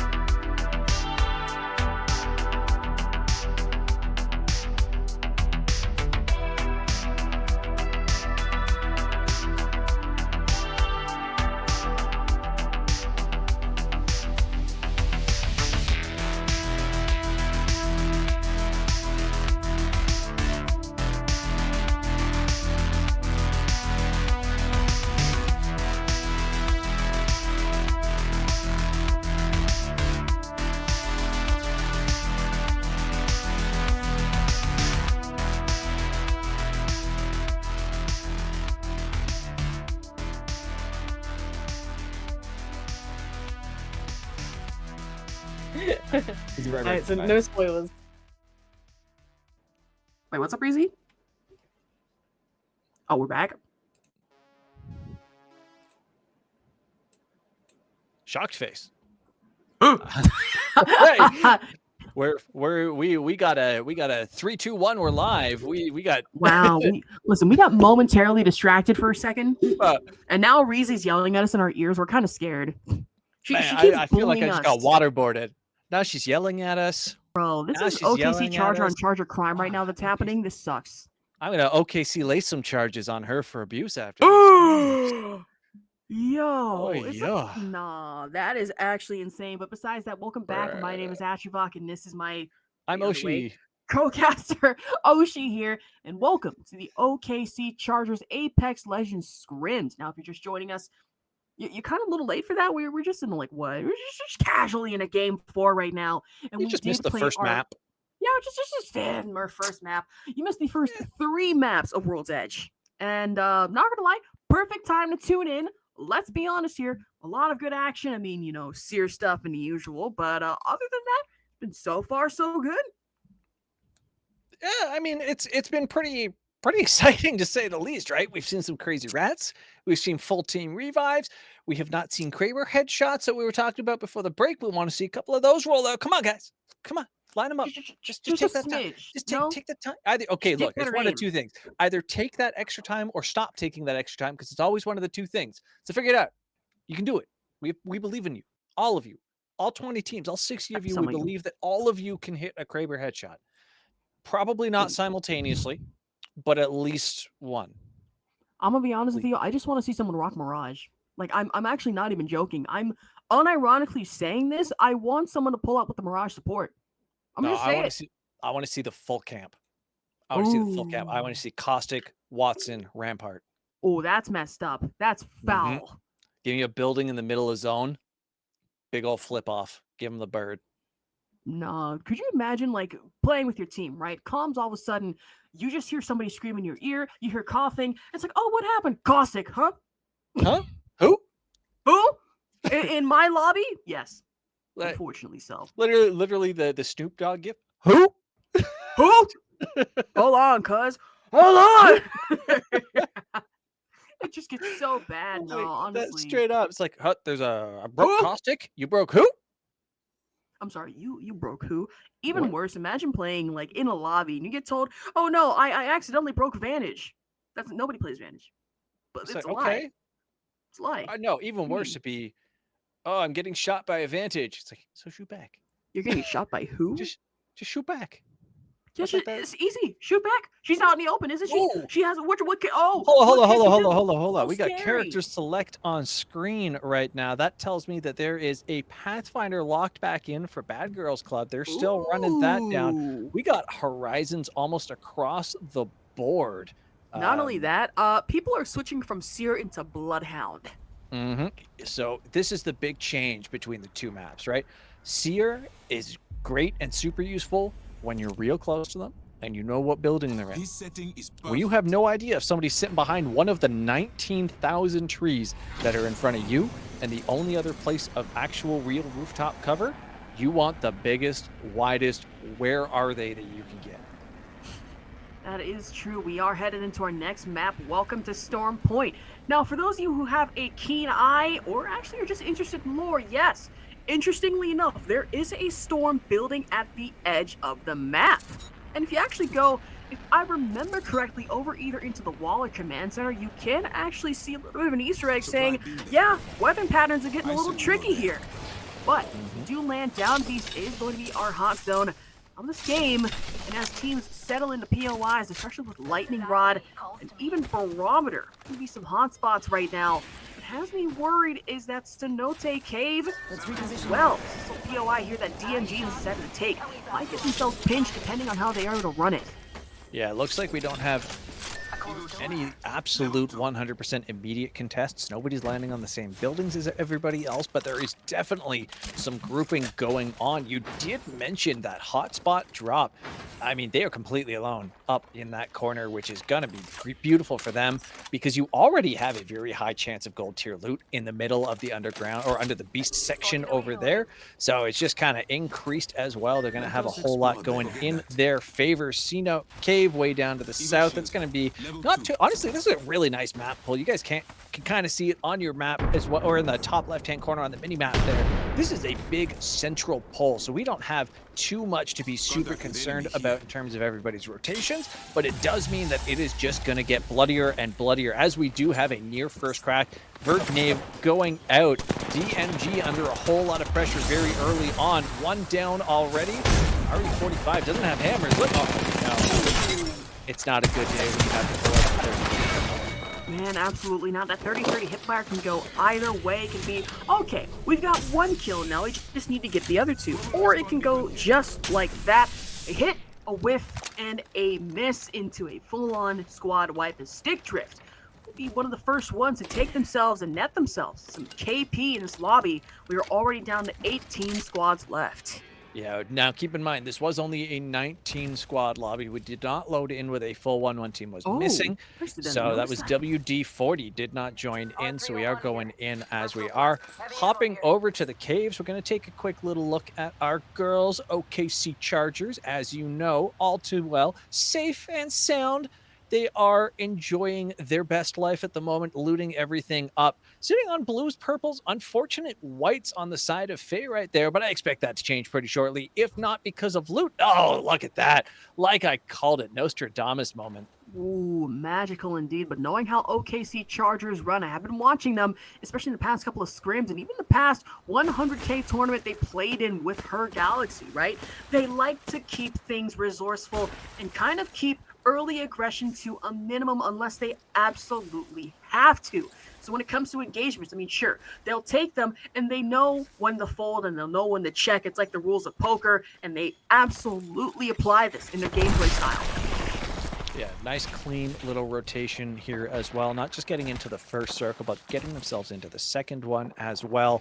No immediate contesting on them just yet, but it looks like that they will probably have SPS as well as VG coming in. We do move over to a fight over with Alt here. Horizon Ultimate dropped, and I'm with you right now, Control Ghost. Where are they? Who are you shooting hold on a minute. Where'd they go? Where did they come from? Where did they go? Where did you come from? Apex Joe? Is that how we put it here? You know what? I'm gonna just take it. That's bars. That's bars, and I will absolutely claim that. So we can see them because we can see through walls. Yeah, we get that. But they can't see them. Okay. Oh, they can see them. It is magic. On a full shield break, and that might be a smart thing to push, but maybe not as alt. They're a little too spread out here. If I were them, I'd be very careful as Control Ghost is right out in the open and is going to have to rotate immediately. If alt has any chance of staying alive, I can say the same thing right now, but the enemy Catalyst getting shields broken. This charge rifle, I'm telling you, has been danger, nasty, and absolute menace since the days of myself playing Titanfall. Yeah, charge rifle has always been a beautifully fun weapon. Myself coming from the Halo realm, very reminiscent of the Spartan laser in the quick little charge up and then the mass damage output. So I'm with you. It has always been a favorite. It has brought back so many core memories of mine. Big push by alt coming out. You're getting caught on the rooftop. Meep again. Going down first on their team. Big cleanup has to come through. Control Ghost can't get the break, can't get the knock. That just is swept right off alt. Had such high hopes at the start of that fight, but they just couldn't close it out in the close range. Man, alt starting the fight, and when it came to meet, and in this instant, it looks like Allied being Wile E. Coyote were able to run down the Roadrunner indeed. And forget Acme weapons, they were fully kitted, had R99 flatlines available to them. And were able to get those kills, but right now PhD engaged the team fight. We hit the edge ring, sort of actually middle of ring. Excuse me, looks like my eyesight has fooled me yet again. Grenades being sent out for frag grenade. Sent out for Rising Grappler coming into play yet again. Beautiful flank. That's going to be one crack. Can we get two of the front team? It's down already as PhD challenging. The amount of damage to Catalyst Spike, giving in that flutter, getting into damage to shield. There's going to be some ammunition wasted. Down at the same time. This is going to have to be one push they have to commit to. Sacrifice to take it, but at the same time, you ask yourself, at what cost? Well, at what cost? Maybe a stick trick. They are eliminated, sent back to the lobby, and PhD. They may have been down by one momentarily, but were able to find themselves their footing, able to get those kills. Able to get everything healed up afterwards as well. No follow-up push. Is going to be hopping over to Stormcatcher right here. We do have a bit of bloodshed having happened. UPX gang just kind of going as they're going. Bit of a fight. I mean, we've seen shield breaks and shield heals already, but we haven't even seen them shoot any shots. There it is, the horizon coming up. Thief goes down. Gambit about to go down. McDaddy aim gun. Oh no, they won it out. Did Oh my goodness, Cruisin' TV, last one alive. I thought that health bar was also empty. Smiley coming out on top after that fight. And we're hopping right on over to Predators here, trying to push in and clean up themselves. Oh, Predators, they know exactly what's going down. They know that a team here is vulnerable and fresh for the kill right now. Nessies find the shots on the McDaddy aim god. The R99 of all things momentarily. Weapon swapping, that's going to be one more. Predators taking full advantage of the situation. You know that one is left, but where is the question? I mean, this is the Seer on the hunt. Don't get me wrong, the Bloodhound is the one who can follow the footsteps, but the Seer can see you no matter where you're hiding, just with that heartbeat. Gotta stay alive yourself, though, so, you know, can't wait too long on popping those meds. That was perfectly well timed. That is experience right there, knowing just how long you can wait before popping that syringe to try and find whoever you're looking for. McDaddy Aim God is still alive. Can see up on the mini-map myself here. So let's see how long he can hold that out, because they are all sitting in zone. Meanwhile, Chargers, again, just kind of farming up. The blues and purples on everybody's shoulders at the moment, having a good time in a relatively good position here as well. They did get that early beacon scan, so of course they knew where the second ring was going to be going to. And, you know, they couldn't be too much happy with themselves so long as they just don't get apes. That's kind of the name of the game at the moment. And that is true. They may have one down with a blue shield. That shouldn't be a problem for them. Knowing OKC Chargers and how they like to play it, they are able to utilize a lot of their strats, especially being able to flank, gank, and pretty much whatever at this point. But one legend staying in the trenches, trying to get in this rotation and into checkpoint onto the zip line. Now, if I look at this map correctly, there might be a couple teams over in checkpoint, which they are about to run face first into. This might not be the best situation after all. Oh, no. Having to rotate out is going to have to be the name of the game here. Rolling Thunder going down as opposed to Bangalore Smoke to deter any chase. I mean, that Rolling Thunder is... that Rolling Thunder isn't going to do a whole lot the way that they threw it, because they threw that back the way they came, not towards anybody. It's not really deterring any runouts when it starts where you were standing. Seemed to do the job, though. The smoke's probably a little more effective, breaking that line of sight. Bloodhound is here, and I mean, I'm trying to figure out why Blood wasn't the first one up that zip line. You know, like, you saw Bloodline go up and then drop down and didn't queue. No scans, no ult, nothing. And then Bangalore just about got one clipped. So that is see if things change a little bit. I mean, true. I mean, sure, you can have Bangalore at the front of the pack, but knowing how Bloodhound runs, Bloodhound is a powerful recon character. I mean, you'd usually expect him to be going first, right? And like you said, you get those scans in, you get that necessary information, vital things that your team is going to need going into this and pushing into any situation. And it might have been a bit of a mistake on their part, but Verified Gaming put themselves down. And it looks like Heroic trying to spot anyone, if anything is over there. And that scan is going to pop off, telling Verify that, hey, we still have one more squad left in the area to possibly be able to challenge, contest even. As on the roof can be shots connect, and some of them indeed do. Damage for 18 and 23 plus on the purple shields. If we can get a map pull real quick here, I just want everybody to see the fact that Mac Daddy Aim God got his team back at Stormcatcher. Oh my God, there's no up shot. and kicking. They have looted, but they are so deep in zone. I don't know how they get out of this. True, This is annoying. not going to be fun. Oshi, I'm concerned too. Storm Point is the one map that only has the launch pads and all the towers, right? It doesn't have jump towers except for the one at the highest point above near Lightning Rod. So unless they're able to find an evac tower on hand, I don't think there's any chance of them being able to go into this ring. And now that one of the final rounds, I should say, we're heading into round 3. Round 2 is coming to a close. Ring DPS is going to be a son of a gun to really deal with. Yeah, they are so far out of zone at the moment. And I mean, again, this, like you were saying, this is just going to be a ton of damage that they have to try and force their way through.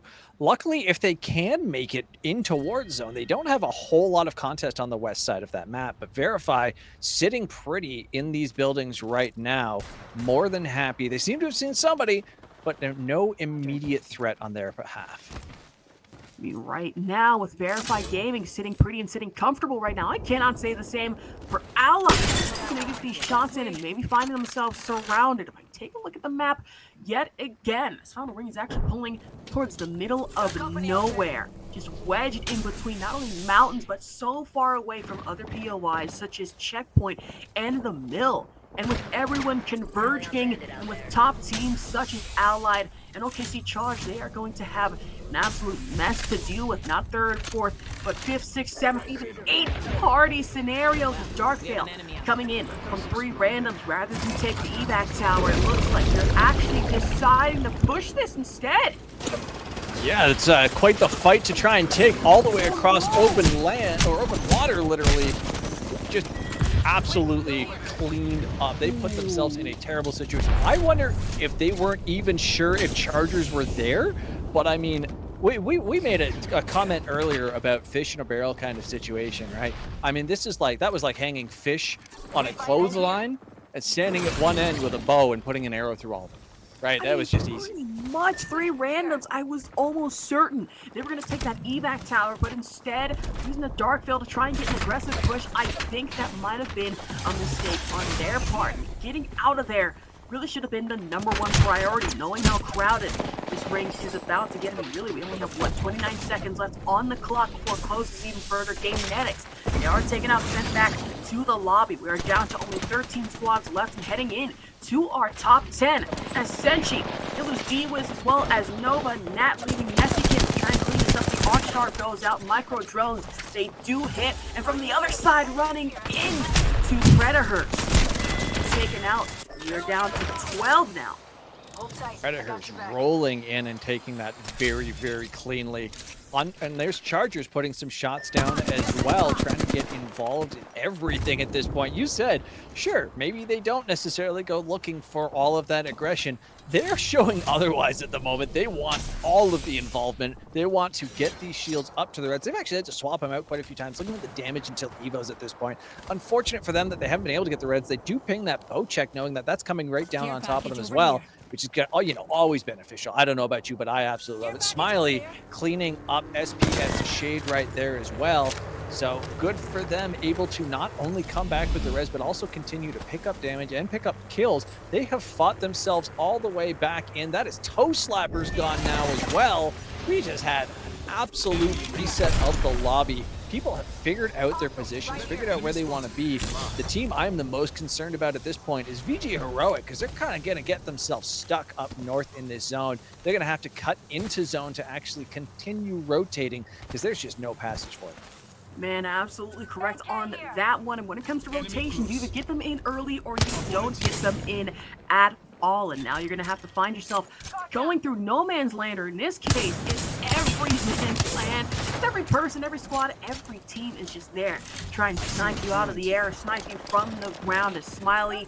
That's a vert nade coming in from Gambit, but it does not hit. However, might provide a little bit of time and maybe momentarily distraction as Smile. Well, actually, hold on a minute. One does hit. It's going to be in the form of an Archstar coming in from Cruisin', who has been a phenomenal player in these past couple of games. But Predators, they are on the business end of this engagement, now having to worry about a surrounding rolling thunder. It's going to take a significant chunk of health off of Nessie's Predators, getting 8 by Gambit. Double stop.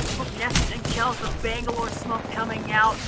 Right now it's going to be Woomy Hammer. So Woomy Hannah. I was about to say Hammer for a second. Hold on a minute. I think, listen, I have food on the brain. I am very hungry. I kind of want a ham sandwich right now. Getting cooked and turned into ham. How about a super sandwich for Gambit right there? Picking up all of them. Just the good old Bangalore quote coming through, because that's exactly what happened. Picked up the 2-piece and then followed it up. That was all 3 going down just for him on Team Smiley there. Now they're going to clean up this nest while they're at it, just kind of keep them safe. All the loot they could ask for. We're going to move. I mean, we're just going to move along with zone as it gets going in here. Holy cow. And right now, PhD in a little bit of a trouble spot, but I see what they are doing momentarily. Actually, I should say, rotating over in the high ground to Siren Isle. It's going to be a little crowd, but at the same time, running into yet another squad. It's going to be Power 3. Able to find Janice's shot on the swerving for PhD. They're down by 1, leaving only 2, and a Dark Veil to Dream. There's a military turn. Oh, no. I was going to say, there's a military term for what they did to themselves right there. It's called skylining yourself. It's a sniper problem that happens when you crawl yourself up over the ridge and you go just so far that somebody sitting on the low ground actually sees you shaded against the light in the background. Unquestionably puts himself in a bad position. Just got absolutely lit up. Allied now going down as well. One completely out, one knocked. Not having a good time themselves. There's no time to pop that bat when you're in zone. You got to get a smoke down. Hey, at this point in time, you are not going to be having a good time if anybody sees you. Absolutely not. I mean, right now, hey, triple haze. I mean, anything. Trying to find shield that and a little bit of salvation here is OKC Chargers. They are looking very comfortable just hanging outside the Seer exhibit. Trying to see who they can find after this Dark Veil goes down, and indeed it does. They're not even worrying about the spikes at this point. They are third partying yet again as they do manage to find the tail end. PhD and Donut here. OKC Chargers putting themselves a little further up here on the leaderboard in terms of placement, as well as KP compared to the last couple of games. Mac Daddy found Allied there, took him out in a solo 1v1. That is Allied gone out. Mac Daddy, Aim God picking it all up. We are 3 teams left, each one taking their own kind of little pinnacle of this circle. Nobody wants to go in because there's no cover once you get down there.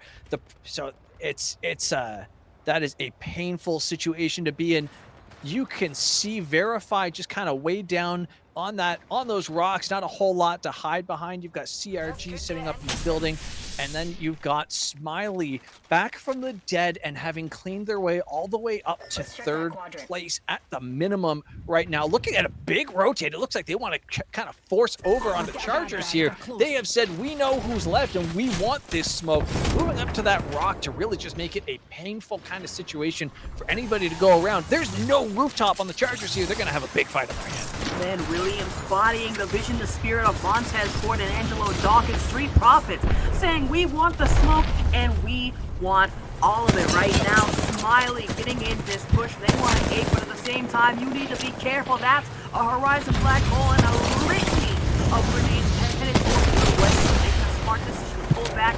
What could this be? And it doesn't smell like chicken. Matter of fact, it smells like burning skin and sulfur. And it's going to be rolling thunder to hit for some damage. Missile Swarm. OKC Chargers defeat. Shock Twist eliminated, but Smiley, they're not worried about it. They're getting the shots, and they will be able to get the W on this game and in this lobby. As a former high-ranked player, and I say that former not in a mean way, in respective manner, okay, when you're in a top 2 scenario where you have 3 teams, all of which have cover, and the final zone is in a big open area, generally speaking, am I incorrect in my analysis that the team that engages the first fight normally loses? They do not normally win the game after that, right? Because it's a team that third parties is generally the one that you want to be. I mean, true, you're not wrong in this situation, and Smiley, they took advantage of the third-party situation here, rather than be the first to engage. I mean, sure, they did engage at first, but then they knew to pull back and wait for these teams to both fight it out. It was an exceptionally smart decision, and really netted them a win in the end of that, and a beautiful game, I might add. Yeah, absolutely phenomenal game. I mean, Gambit just holding clean at the very end there with great pickups. The Bangalore ultimate across the top to just kind of ensure that they had the advantage once that third party had rolled in. The fact that Mac Daddy was able to revive the entire team so deep into zone, I can't even fathom how he had enough meds to stay alive or enough heat shields or anything in that regard to live through that zone number 2 as long as they did. Not just live through it, but they actually managed to push in and wipe out SPS Shade, who had been holding a building just on the inside of zone for such a long period of time. Just incredible, incredible marksmanship on all of their parts to be able to clean up the way that they did. I mean, absolutely, and boy, did they clean up well. But when it comes to other teams, you can't leave out others like PhD, who have been getting significantly higher here when it comes to leaderboard, when it comes to kills as well, finding themselves in peak condition situations where they are able to save themselves a little bit of trouble spots and escape clean. Yeah, exactly. I'm watching the replay come back right now as it's playing on the stream. Cruising, being able to use the grav lift to get up and over top to put some high ground pressure onto the last team that they fought there on VG there. I mean, great placement by all of them, but how many times throughout the entire game did we see other people utilizing those grav lifts so well? How many black holes did we see that just completely messed up? Even OKC's like Chargers black hole in that last fight, in their very last stint, you called it. You said, you got to be careful. They almost pulled the entire team of Smiley into zone with that. And that was final zone. That would have shredded through health bars if they had managed it. I mean, yeah, incredible gameplay from all across. And how many champions? Are we still at 3 different champions now? Smiley won game 1. When I think about it, my brain is trying to wrap around this because there's let's ask the ghost in area. Who we've got 3 champions still, right? Yeah, still just 3 champions. We have confirmed from the big boss themselves. Mm-hmm. Gotcha. I feel as if there's like certain ways people hold up like 3, either like this. I do like like that. 1, 2, 3. And then when I try to get the 4, it's like 1, 2, 3. Ooh, that's smart. I'm dumb. I didn't notice that at first. And I'm gonna steal that from now on. Thank you. Appreciate it. But as we do head into character selection, honestly, Oshi, what are some legends we might be seeing with switch ups here? Honestly, it's pretty hard. I feel like Valkyrie is incredible on this map just for the rotations. We saw rotations be so troublesome for so many people, right? That said, our top champions didn't need it, right? The top teams didn't need to worry about those rotations. They got them done early on and were able to just kind of clean their way through. From what I just saw, what was picked, it seems relatively standard. We are still seeing a significant amount of Seer, namely because the way that these teams fight, you want to have all of that observation all the time. Take a look at our map here as everybody's going to be dropping out. We actually have a Stormcatcher hot zone this time around. Interesting to see who ends up landing, who ends up contesting for that.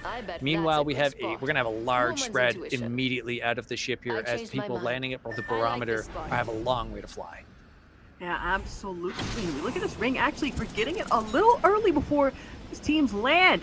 It looks like a significant amount of POIs, especially the ones a little higher above ground, including checkpoint, cascade, falls, and at the very edge, it's going to be barometer and the mill coming into play here. But where this final one ends up, that is the important question. If I had to get a prediction in, I'd say we might get a bit of a more barometer pull. Do you see where... that's tough. You see where SPS is? I think that's where we're looking. Okay, I see. Yeah, Might just kind of be that center possible. left area, center right area, sorry. Yeah. Center right there. Actually, hold on. If I get my direction. Ah. Oh, man. We were both wrong. We weren't even close. I wanted to call where Childish was. That was my first thought. And I was like, no, we just had that. It wouldn't go to the same place twice in a row, would it? What? No. Why would it? Why? Yeah, it would. No, we Yeah. get the mill, man. Oh, you know what? I'm a It could be worse. We millionaire. could get a fish farms ring. You know what? I love those. They're so fun to play because there's so much good cover. It's actually one of the funniest places to fight against a Pathfinder because he can't crouch low enough to get behind the walls. What? Really? You can see the little tip at the back of his head. Oh my God, poor Pathfinder. I kind of feel bad. Imagine Don't. the hitbox working against you. Oh. Yeah, well, after season 1 Pathfinder no. hitbox not existing, I'll take it. I'm The literal skeleton hitbox. right now. If we get a map down on one of our streams here. I think it's still staying up by accident. Uh-oh. Okay. Yeah, we're So going to we be are getting into this right now. We're following BG around right off the bat. Looks like we're actually having SPS pushing up, killing the spiders in the middle of it. You can see them going there as well. They're going to be moving in towards OKC Chargers. That might be one of our first engagements that we end up looking at. Not sure yet. Love to see this. Crafting off the rip as well. We've got Smiley, Gambit, and the like just clearing out the Prowler's Nest, getting those extra ammo, those extra meds. Just, you know, it's a nice little way to just kind of buffer yourself until you wipe an entire squad and take everything they found. Absolutely. I mean, right now, Smiley getting in the extra damage here, getting in some extra ammunition right now. Mountaintop be a little empty here, and honestly, choosing Lightning Rod as one of their select POIs and getting in that rotation might have been the best thing that's worked in their favor. I mean, they were game winner in our last game, and when you think about it, right? Downhill rotations might be the best thing for you because rather than going uphill where you are spotted just as easily, this might provide some little bit of extra stuff.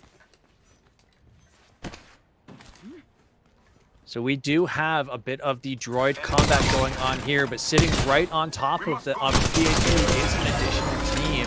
So they're not going to be in the most favorable situation coming out of here, but there's absolutely nothing that's going to be coming in until they decide to open it up. So this is one of, in my opinion, the most interesting points of combat that could possibly happen on this map, because these armories are fully locked down until you inside decide that they're not anymore. And this team knows they're in the ring, right? And they know that they're in the next ring as well. Or probably can figure out they're in the next ring as well, or could at least wait it out. So, oh, never mind. That's right. The armory does open now. My mistake. So 30 seconds left. That Seer ult does go down. The return Seer ult gets dropped as well. And this is where it just becomes an absolute fiesta. This is where things become an absolute mess of massive proportions. But it looks like Stick Drift gives the Horizon Crab to their advantage. Knocking one down, 50 swerving. And where there's one exhibit, there is another to be traded out as Stick Drift getting the kills, putting in the work, but this might backfire on them, or maybe not, as PhD do not have a chance to even breathe getting out of the IMC Armory. Taken out, the same goes for one Legend, popping up in kill feed, putting us down. It's only 17 squads left and 51 approximate players. Popping out of Armory and then not getting to continue playing the game is one of the worst feelings, because you did all the work and somebody else gets all the glory. There's no other way that I could possibly word that. You go in there, you clean out all the bots, you spend those extra couple minutes locked yourself in a room, and then somebody else walks away with your armor and your guns and your attachments. It's not fun, but unfortunately it has to happen to somebody every now and then, you know, for the sake of entertainment. I mean, true. Just like there's no crying in baseball, unfortunately, there is no crying in Apex Legends. And again, please tell that to Imperial Hal. Apparently there is howling in Apex, but let's not talk about that for today. I mean, don't that's wanna not make too it- different than inting, so anyways. You know what? You're not wrong. Let's head But another yeah, you know what? Anyways, moving on from that, we're not trying to lose our jobs anytime soon. It's like, oh yeah, tweet longer Asherbach and Oshi casts in anywhere in the future as toe slappers. Getting the grab lift to be able to rotate behind this rock here, saving themselves a trouble. Jack Adams getting back shield cells. Getting back those shields, very important here. And the reload in the G7, the last thing you want is a reload hit and a whiff. That can be not smart, but the smart decision to get in the shots. That's 64 damage and a shield crack.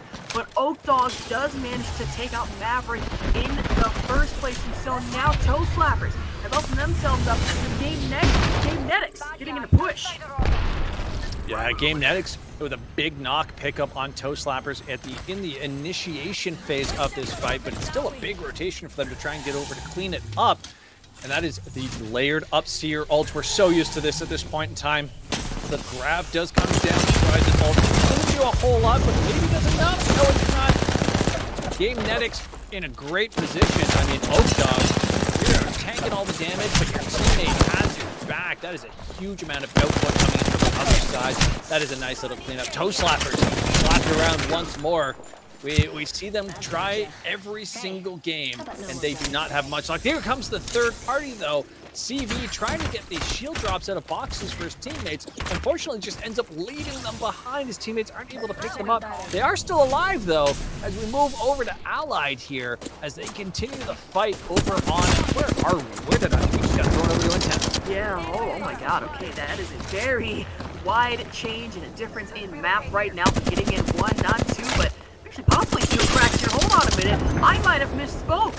As Allied able to stay alive for just a little longer.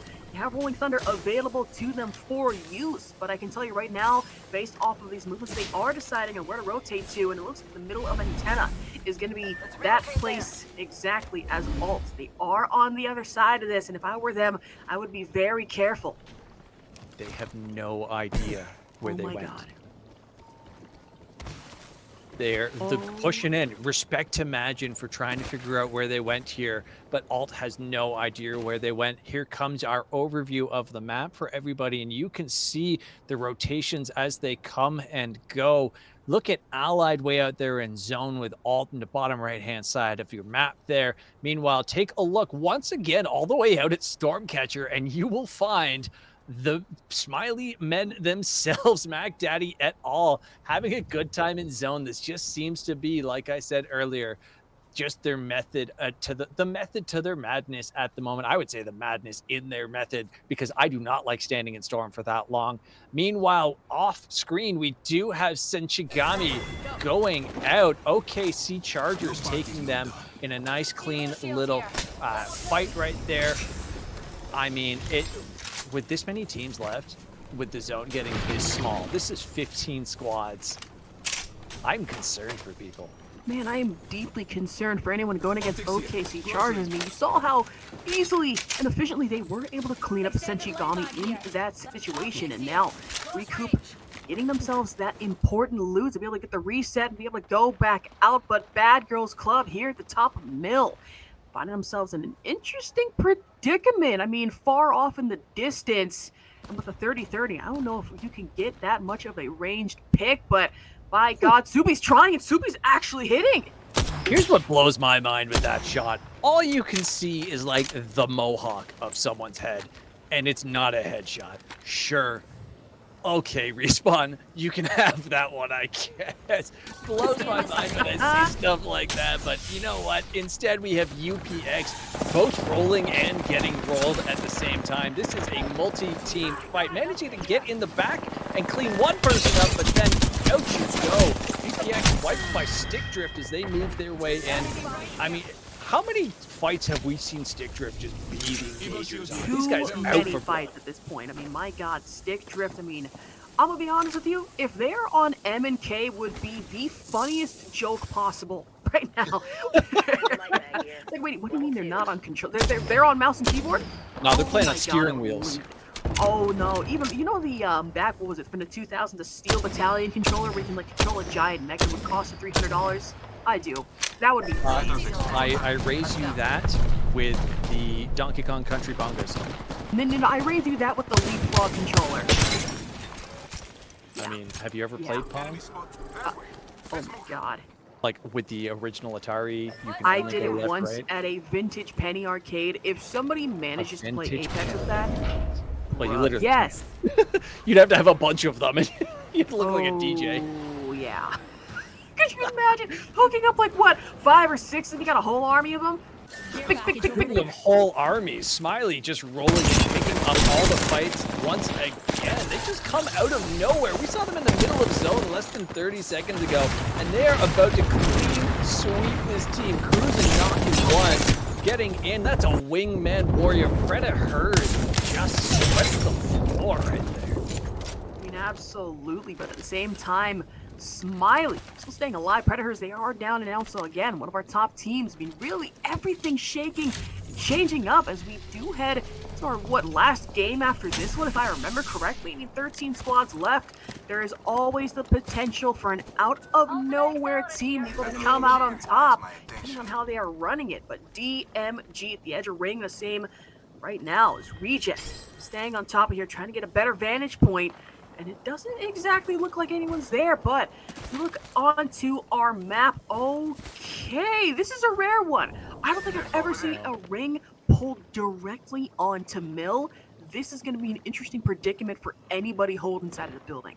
This is unquestionably one of the wildest endings that you can get on this map. And honestly, it's going to come down so much to what compositions are being run on those buildings. Looks like SBS is opting to tank a little bit of zone here just to not have to deal with the longer rotation. They want to get in over on this side, but there is another team sitting on the other side of the wall who seem to hear them coming in. Sheila does get pulled out right there, though. They don't want any of it. They said, follow us, I dare you. And the other team dare not. They are leaving. Respectfully, I agree with that decision. Now, the real problem is going to come in my opinion, for the Chargers right here. Because OST, they are definitely not in a very good spot. We're going to get an overview of Mills for you here. Take a quick little look at what's happening here. Bad Girls Club holding down the one building.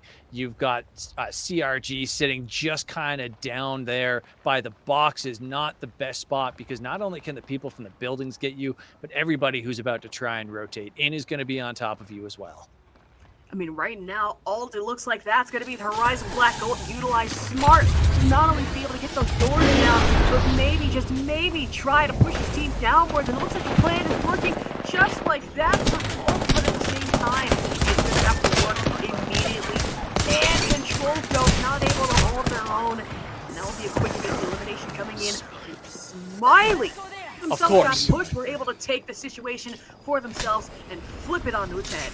Of course, it's Smiley who manages to roll in and clean up a team that had completely locked down their building. They are on fire, not just in this game, also the last game, also our first game. They're looking at 3-peat here in terms of total wins and hold absolutely everybody out. They're dropping some shots over. Oh, that is okay there. Skyward Dive coming out finally. I've been waiting for them to use that since they put themselves in a corner the first time.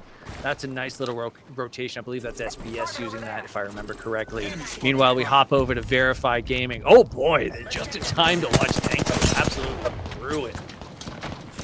Verify Gaming right now having to get back those shields, and as we are hitting 12 squads left, we are getting closer and closer to our top 10. Round 3 coming to a close in just a couple seconds here. Now, at the edge of ring, maybe they might have the decision here. They could either A, gatekeep, or B, rotate into ring, find themselves comfortable position, but not comfortable right now. It's going to be Allied as Snick Trip.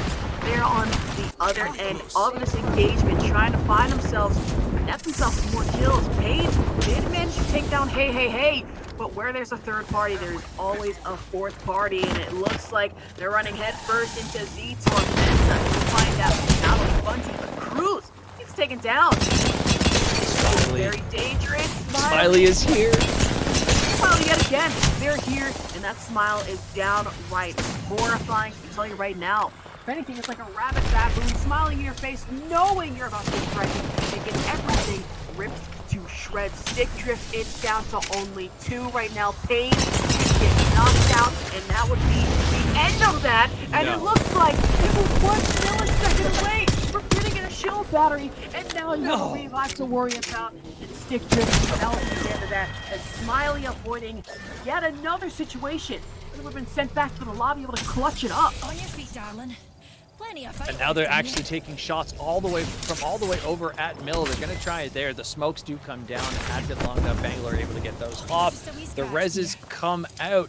I mean, that was almost a huge pickup from very far away. Meanwhile, Stellar Re, last one alive on their team, kind of ratting it out, but also relatively close to where that fight just happened. So they're going to have to watch out for Smiley.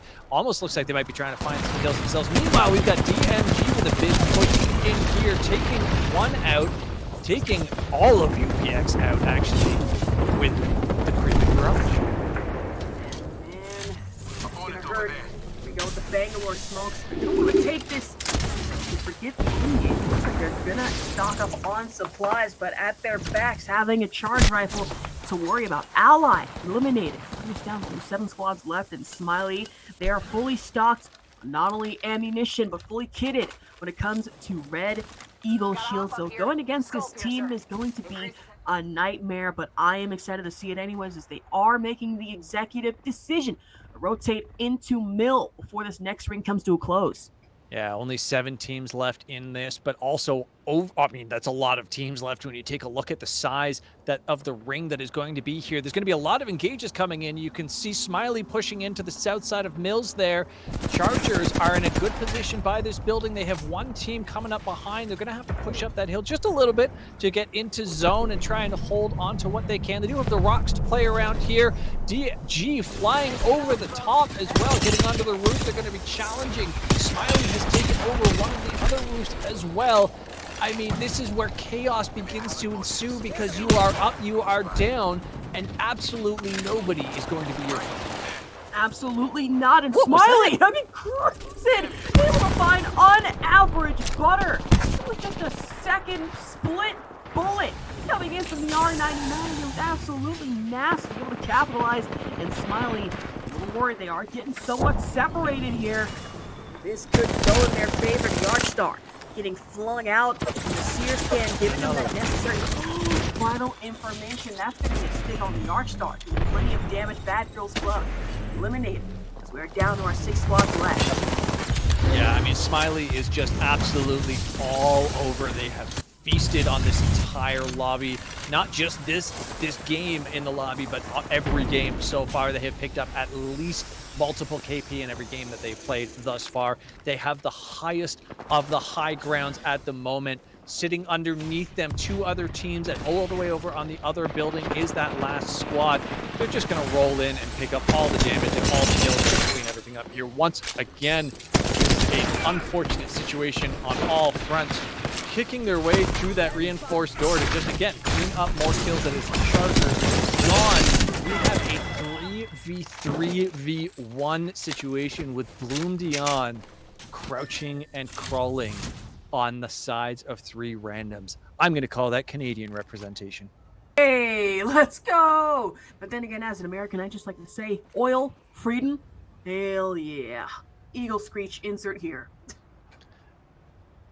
case anybody cares, Canada has more freedom than America does. But anyways, that's an international index, and America doesn't do international. So we do have a lot of fire going down side to side right now. Smiley finally realizing that there is somebody at their backs as well. Looked like they turn around and try and find it. I'm assuming Bloom Dion has made their way up onto the roof. Now the Seer is going hunting. Yeah, up on that roof, gets tagged by the micro drones though. Unfortunate situation. Gonna have to make it all the way around and get back into the zone. They are going to be able to stay up on top, but they're also going to be very exposed to that other building if they put themselves in a bad situation. Putting a deploy tower down. I mean, why not at this stage in the game for the laughs? It's not going to provide you any kind of cover. I mean, true, it won't provide any cover, but it might be very distraction, maybe. Very random. Get rolled yet again by guess who? Who would have thought? It's Smiley, but at the same time, Rolling Thunder coming out in full force at their backs. That shouldn't be an issue for them whatsoever. They have plenty of cover. So tossing it out here, Mill might not have been the best decision to make. Mac Daddy Aim God able to find King Puffy, and this looks like it's going to be our final engagement. That's going to be a knock coming in from Gambit R99 onto CV. Looks like this might be the last one up here. They're looking to climb Mac Daddy Aim God going up first, but now having to face the Horizon Black Hole. Ravlet take it in a last-minute flank decision. No surprise, Smiley becoming the winner for this game. I mean, all the way through. All the way through, Smiley was like, nah, it's us again. Nah, it's us again. This is a Smiley favored map. The way where they land seems to be absolute home base, and they will stay there. They stay all the way out there until the last possible second, and then they hard rotate their way in. It's gorgeous every single time. The Rolling Thunder that was dropped by Mac Daddy Aim God at the very end there gave them time to get their shields up, which let them have that full proper 3v3 fight, no longer having to worry about the rat on their side of things as well. And I have to say, King Puffy versus Mac Daddy is a clear-cut 90s reference. Oh, okay. It just hit me. Listen, I may be young, but at least I understood that one. That means you understand real pop rap culture. The old school. Hold on a the old minute, school. yo.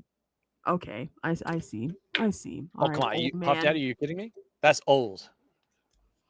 Mind you, I was born in 01. I am literally the baby in this entirety lobby. I'm young. You live. I may not sound like it. I've been mistaken for a 16-year-old or a 17-year-older, and then I tell people, no, I'm 21. I was born in 2001. They don't believe me. Listen, black don't crack, but still, I have a young face. At least you got that. Man, you got that going for it. Like, look at this. I'm 32. Oh, damn, you already graying? That's right. Oh, I've been graying since I was 17, man. This is what esports does to you. Gosh, I'm like turning ginger, but that's about it. Turning ginger, dude. You going Morgan Freeman on us? No, listen, red hair runs in my family. I actually kid you not. And it is an interesting thing. But anyways, besides that, we're kind of getting a little off topic. Not relevant. We did just finish up game 5 here. So if I remember correctly, we are moving on to game 6, which should be our last one of the night. And I'm thankful this is Scrims and not match point. We would be here for so long. No, we wouldn't. We'd be so close to done on match point right now. Smiley's probably sitting in the range of 50 points or so based on pretty sure. as well as I would not the be surprised. 3 wins that they have pulled out. I mean, this is true, but overall in Scrims, I mean, some of the top teams we were expecting, say like Predators, OKC Charge, I mean, sure, they're making waves. Others we did not expect on our cards whatsoever, especially Smiley. We saw potential with them, and then boom, boom, boom, boom, getting in these wins, getting in these kills. And I can tell you for certain, if they don't win the next game, somebody check somebody's PC for word.exe. That's all I gotta say. Oh, boy. I mean, you called it, but it's notes.exe. It's notepad. It's notepad. Wow. It's not word. See how it is. See how it is. Imagine. Look, if you're gonna make Counter-Strike references, you gotta do it correctly. This is true.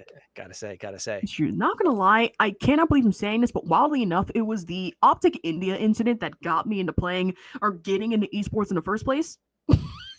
Like, I saw that. I think I was either in like middle school or high school when this happened, and I'm like, oh, this looks cool. I want to try it out. That's all I got here. Oh, this guy cheated. I want to try it. This guy cheated. I'm gonna download CS:GO. I can do that. I can do that. Notepad.exe. Simple, easy. Hey. Man. Key to reaching masters, everybody. Remember, the key to reaching masters, step 1, buy a keyboard. Don't go controller. Listen. Step 2, when things don't work out, get angry. Step 3, profit. Get signed to TSM. They love anger. Look, let's put it this way. If you get to a point where you feel like you've peaked, you just need to buy a new gaming chair. That's it. That's all it is. You need a better gaming chair. That's it. I got this one for $20 at a swap meet. Swap meets are dope, by the way. Yeah, not too bad. Especially in California. Some of them, not all of them. I mean, the one we have here in San Fernando Valley is somewhat questionable. We have a thing here called the Santee Alley. I kid you not, that is where I found a monitor that had been stolen on Christmas. Yeah, my house got broken into on Christmas Day last year, and I ended up losing a couple things. My monitor was one of them. I found the exact monitor in a swap meet. Wild. People are wild. People are dumb. Yeah. Anyways, getting into game number 6 is going to be our last game getting in here, like you were saying. And again, I want to draw attention to what's in the crafting rotation. We do have the Rampage, the R9, as well as the mag. But most importantly is the hammer points that are sitting in there. We have seen the RE45 pulled out multiple times because when you're in these situations where there's only so many contests per POI, there's only so much loot per POI, you got to run with what you got. And quite frankly, half the time, teams are running around basically cracked anyways because it's just fight after fight after fight. So being able to roll through, I'm sorry, I see 2 Pathfinders. Oh my god, Winkkzz running Mirage. Winkkzz is running Mirage. Breaking news, PhD is going with the Mirage comp. So we have a Mirage. I'm losing okay, it. so they are running Pathfinder Mirage. Mirage and Valkyrie. I don't know how to feel about that one. So Pathfinder is going to go in, get knocked. They're going to invis res while the missile swarm goes over the top? Question mark. Good for you. I hope you survive long enough to pull that off once, because my goodness. No, now to think about it, Mirage as a support might not be that bad in this situation. On Storm Point, like I was saying, remember earlier, lots of nooks and crannies you can find yourself in. You can revive, use your decoys. Not only that, with the Mirage buffs, he can cloak himself. You yourself, if you revive, get cloaked. That might be such a big brain decision out of nowhere that we could just be seeing it from like, oh, Mirage, whatever, when in reality... It's on the grounds that you get knocked, like that someone gets knocked, and that's never what you want to build a team comp around, right? It's like, yeah, so if we're losing, hear me out. I mean, now, sure, but it's also useful in third-party situations. Yeah. You're correct. It is very useful in third-party situations, right? Because you're no longer rezzing visibly. So if a team doesn't already know where you are, they come running around the corner, you're invisible as you start that. Either way, we take a quick look at the map and the spread that we have. Barometer wide open. Gonna be having a lot of loot coming through for anybody who wants it down there. It looks like we actually have Smileys landing all the way up at Lightning Rod this time, so push themselves a little further out than what we had been seeing before with them landing in that Storm Chaser area, which is good in my opinion. There's nobody there. They get a lot of loot on their hands, and quite frankly, they're basically in zone. You see a scan has come through for zone as well. It's going to be closing into that Thunderwatch Stormcatcher area the second time as well, so there's going to be quite a few happy teams living in that area. OKC Chargers, hosts of the event, once again having a beautiful little free range of their own loot pile here. And true, a lot of teams coexisting within one another, but at the same time, this is Apex Legends. You can't coexist without a little smidge of violence. No OKC Chargers rotating over. Of course, everyone seems to be cool except what has me worried, Winkkzz getting that so far pushed in at a white paper napkin shield. I'm a little concerned. Sorry, coexist with a little bit of violence is like the most American statement I've ever heard. It really is. Oh, that's going to the Asherbach lowlights for sure. Oh, that's a great statement. But yeah, like you were saying, only having armor on 2 of the 3, not the greatest of situations. Over to Smiley, you can see that R9 getting crafted up that has been clutch in all of their hands. We do have some loot coming out as well, courtesy of these Prowlers. They have their own death boxes that they have spawned in them, just to remind you that they are deadly if you don't pay attention to them. First fight coming through. Bugs. Oh my goodness. OKC Chargers, like I was saying earlier, once they need to, they will get these quick kills and quick engages. And that was a missile swing that was about to hit, but Phae manages to find Silver. That's going to be a down and out. Already, 19 squads left in OKC. They are hard for the charge, trying to push in as best as possible here in Jurassic Park. Yeah, this is a tight place to have any kind of combat because of the number of entrances that there are, as well as the variations in both literal physical cover, as well as, like we were saying, things that block line of sight with that longer grass and the shorter legends as they kind of crouch through it. Many hills, pills, and rocks to hide and play behind, but those Prowlers are the biggest giveaway for where your opponents might be. Doesn't look to be too much of a concern on their part at this point. Pick up a little bit of shield damage. Only 91 away from picking up the side of the whites right there, so, you know, some faith, some hope. We're gonna take a quick... Yeah, let's zoom out to the map and see what we see. Walk us through. Yeah, of course. So here I am walking y'all through the map. I mean, listen. Y'all know me. I love analytics. I love maps just as much. So if I had to predict, this map might be pulling a little further towards Command Center, maybe even some Stormcatcher action. So for other teams such as Smiley, this might be the perfect opportunity for them to get some downhill battles. But over at Fish Farms, a little bit of a quick engage here as it looks like Imagine flying in. Who would have possibly thought? And other teams at Barometer, a little bit of action over at Checkpoint as well. Yeah, I wonder, they're just landing right. I mean, Stick Drift is standing on top of one armory here, as you can see, but we also have Alt standing on top of another armory. We have DMG in the middle of a huge fight. Sorry, DG. And it looks like, I mean, the kill feed is absolutely lit up right now. Pings, we've got cracks, we've got knocks from other combat as well. DMG trying to find out where their enemy actually is. There goes the Seer ult finally down. That is a huge clip that was put in right there. Big knock by Magix on the Krog. That is one down. We've got Controller knocking another. And that is one legend wiped clean. Man, that is going to be rough. I mean, one legend make that 3, the entire squad wipe. Coming out in full force, but PhD somehow still alive. And I should note, now that Mirage has been swapped over to support, it should be noted that Not Childish has the ability to be able to bring back the entirety of the squad later on in crafting, but still not the position you want to be in, especially running as a lone Valkyrie. Yeah, Fallen is pushed all the way out to the very bottom corner of the map at the moment. Stick Drift still just kind of hanging out where they were previously. Smiley in a situation, once again, still fighting in that entire area. I thought they had already clean wiped this team. It looks like it's just ongoing violent. That is one down. Thick Rhino just going to be completely wiped clean by Crew. And there goes Toe Slappers and follow up in that corner. I mean, Smiley, time in their lives. Sorry, I misspoke. That was entirely Smiley that we saw fight there, but it was Alt that I had thought, or that I'd seen fight previously. My mistake.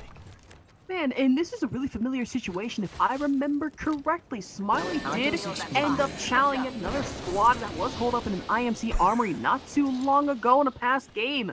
So really a repeat performance, and they still managed to stay on top as OKC Chargers kind of going for an uphill battle here. And what concerns me is not only are they out somewhere in the open here at Colony East Camp, but it's like you were mentioning earlier about skylining, is that you are able to see shadows, everyone moving up and moving towards the ridge.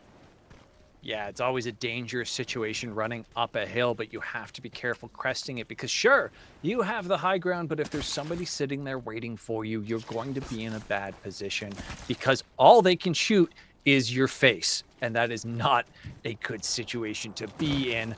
A lot of big, long rotations still having to come from Barometer. We have teams still sitting out there. We still have Alt sitting all the way down at Fish Farms. Most other people seem to have made their way in decently. You can see Chargers still sitting with one on white shields, unfortunately, but they're pushing into two teams right now and have one behind them coming up as well. DMG in a situation, taking some shots from above, below, and side to side as well. We have a lot of stacks going on, and hey, what would you know, Ring has pulled straight to Smiley. Well, who would have possibly predicted this? It's like everything is going into Smiley's favor. Cannot say the same for SPS Shade, eliminated, putting us down to 15 squads left, and NOS Payne becomes the kill leader. Total of 3, but that could change very quickly as we move on to Bad Girls Club right now, somewhere near Antenna. Actually, it looks like over near the wall. Excuse me for a second here. Trying to find something or maybe someone to latch onto, but it looks like they might be by themselves. But OKC Chargers right now finally got themselves up that hill we were just talking about previously. Look very comfortable, but Winkkzz is still without a viable shield, still sitting in a white paper napkin territory. Yeah, that overview of the map that you just saw right there is quite a situation. As you can see, there's just a whole lot of people stacked up on top of the Chargers where they are right now. It is very tight. Those long distance rotations I mentioned have started to come through a little bit, but really not too much. VG making the slow walk upwards. Command Center is about to be an absolute bloodbath once the wall starts to close into the next ring as well. 5 teams kind of putting themselves around there. But right now, Smiley shooting flesh at a distance. Oh my, the Nemesis doing absolute work.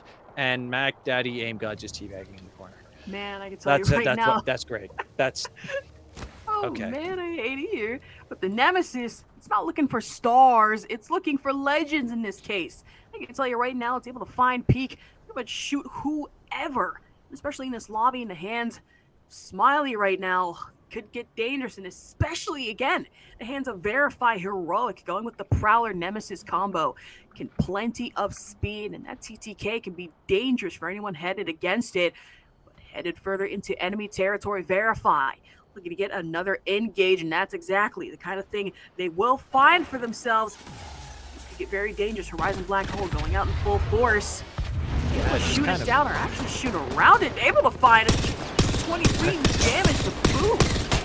Okay, yeah, sure. I mean, that's great. They can hit what they can hit. I don't know how, but they did, so that's always nice. Managing to fire all the way around that. But honestly, that black hole just bought a lot of space, right? That's kind of what it did. It let people go where they needed to be going. Safe little rotation. We do have Alt actually in a bit of a fight right now as well, but by the looks of things on the map, as Bad Girls Club gets a good rotate to that high ground, because that is unquestionably a great place to try and hold down. Don't have the legends for it, though. This is one of those situations where maybe not having the Pathfinder and instead having, you know, anybody who can put a wall down or something of that sort would be more beneficial. Don't know if the Pathfinder has paid dividends for them. We haven't really seen anything of any Pathfinders except for death at this point in time. So that's unfortunate in all of those regards. But UPX, again, trying to just force their way in here. I mean, they're fighting for a building that's not in zone because they have to rotate through it. So they don't have very long left. They have less than a minute to clean this fight up, get the loot, and then continue to push into zone. And absolutely, but UPX, able to find someone with beam coming in. You are awful, looking great in this case.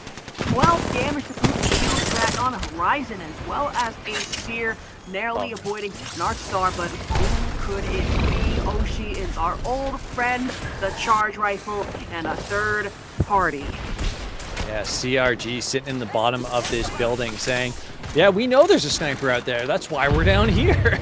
It's just kind of one of those, we already learned our lesson, so we're just going to hold the low ground and exist as we wish. Doing so, that res has come off. All of the healing seems to have come through as well. So it's got just kind of a big old reset. Zone is closing in on everybody. This is about to get crazy. It looks like DG only has one left alive as well. Man, one left alive is all that makes a difference. Like I remember you were saying earlier, all you have to do is rat, get in the necessary placement points and put yourself a little further up here, but in the last game you're going to need more than that, and UPS need more than bandages. Maybe somebody send in for a casket or two as OKC charges. They're going to clean that up, and that's going to be a massive Dark Veil wall to put a hamper onto any possible team push. And Alt, getting the heartbeat sensor in from the Seer, and they are making the decision to either A, push this, or B, maybe sit back for a little bit, let the team fight this out, and then maybe go in for themselves. Yeah, they're going to wait for that catalyst wall to come down. That was an incredible call up, not to just save yourself, but all of your teammates as well right there. It's a very good playthrough in that little situation. We're going to have some fighting up in that north area. Gambit pushing outwards on the side of Smiley, I can see on the map. Alt is making their way up as well. They're going to be running into CRG on their left-hand side here. There's also, it looks like a Rogue Loba ult kind of sitting inside this building over here as well. Sinchi is also close to this region. So again, we have oh my gosh, we have VG pushing in, CRG pushing down to meet them. They don't want to try and push up through this choke.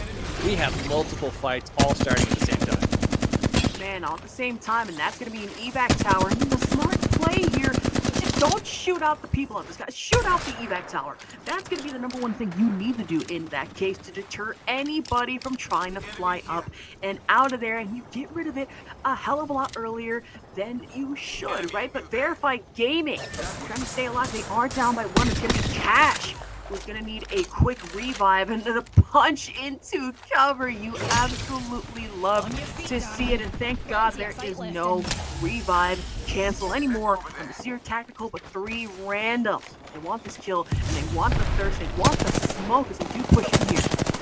Yeah, a lot of fighting going on over here. VG was caught in a very bad position, caught between CRG and 3 randoms here. Looks like CRG did pull back for a little bit, though. They're not entirely sure what kind of a rotate they want to take, and I can't blame them for kind of questioning it, because there's a lot of teams. They have now flown actually completely over this fight, so very good play by them. It looks like, oh no, 3 randoms. It looks like one of their teammates had actually disconnected. They did have the bar showing up over their name. That is not what you like to see. Ooh, uh-oh, that could be a major issue coming up a little bit further into this game, but Verified Gaming back in familiar territory, able to take out the Catalyst spikes, clean up shop. OKC Chargers were hold up at one point, but man, seeing the kill feed lighting up like a Christmas tree yet again, and like we were mentioning, it's the Chargers, but the bad situation is Stick Drift. Look to capitalize, at the same time getting taken out by another third party for themselves. The Chargers go down and out, eliminated, puts us down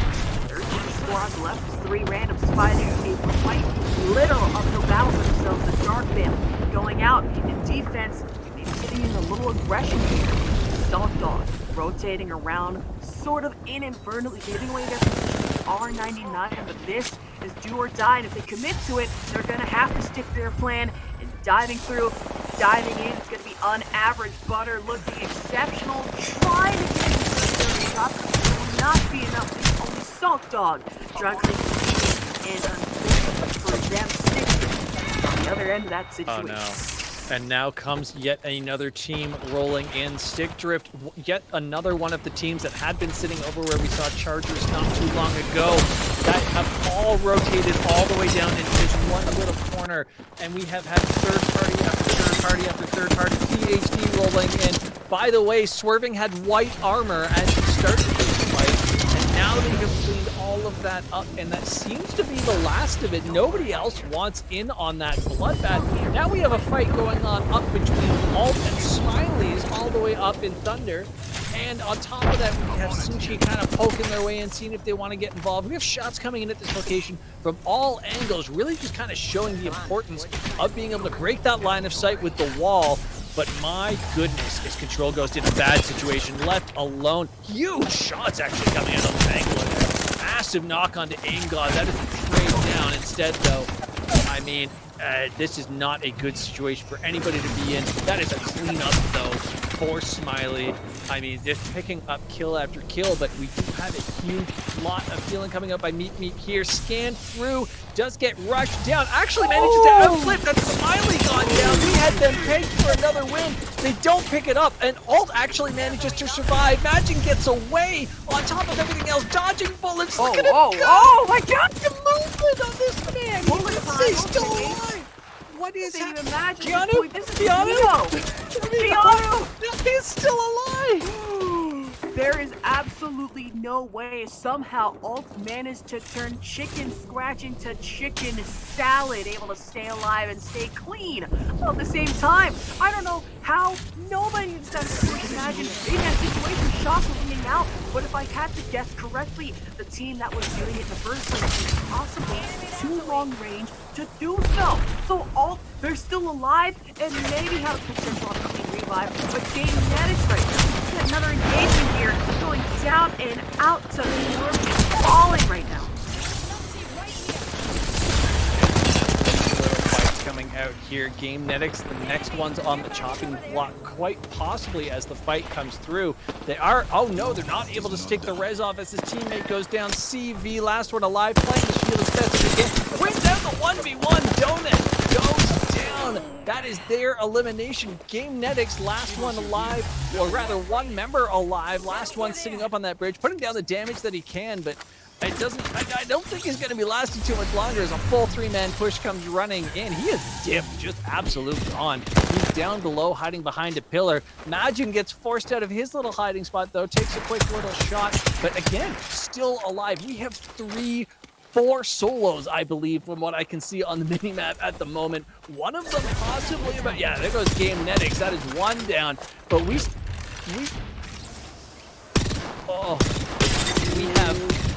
have 5 teams left, and 3 of them are solos. Oh my good God. This could just be the one game in which, forget full squads winning this, could you imagine if a rat won this? And how nuts this would... Oh no. Oh, Oh no. no. Oh No, no. Imagine! Oh, it was so good knowing you. Somehow still alive, but Meanwhile, not for long. Nessykins is still alive, and Nessykins has been solo for a very long time. Nessykins has been spotted. I think. Yeah. Oh no, they wanted to clear out the spikes. No. Do you see this? Do you see? Oh my god. Give me the rat view. Give me the rat view. Please give me the rat view. Please give us a rat view. Producers, we are Please. begging you. We need this rat view. They're standing my God. on top of him. Oh my god. Oh my god. Fortnite Bush. Fortnite Bush. Fortnite Bush. Oh, Oshi, I'm actually concerned. I've never They seen have this. no idea where he is. Oh Literally, my they had God. stood on top of him. He had catalyst mats in front of him. They destroyed them. Walked up in front of him. Stood there. And Nessykins is look at this, sitting. look He's sitting in the They don't know. They don't know. Shush. Everyone, shush. Don't tell anyone. Oh, God, Don't tell them. I'm panicking. Okay, there's still one more. We still have one more rat. We have one more rat. Okay, we have one Oh, more no. rat there No, we just don't. sitting. Never mind. Oh, never mind. He's not gonna live much Somebody longer. found Nessie, but that was the funniest thing I have ever bore witness to Wait, in my still there. entire career. Wait, Control-a-thought still alive. Oh my Still god. there. I don't. Oh my god, control. We have No. three teams, 7 people. There's still one solo left alive. It looks like Denks is about to bleed out, and not going to be able to get read by his teammates because there's no way for them to get down there. Oh my god. no, Wait. no. No, the bad revive. Do not. I was Oh, about no. to say in the middle of the ring, and you have no room to read. You can't even hide behind this rock. The Heal. only thing you can do, I mean. Wait, there's that 2 thing- squads left now. They did get him. Oh, They got him. Man. I hate Okay. it here. I hate it. We have like the most exciting game you could ask for, and you're like, oh, I hate it. Here. I mean, really, at the Gen same Z's. time, man, all this action going on with UPX.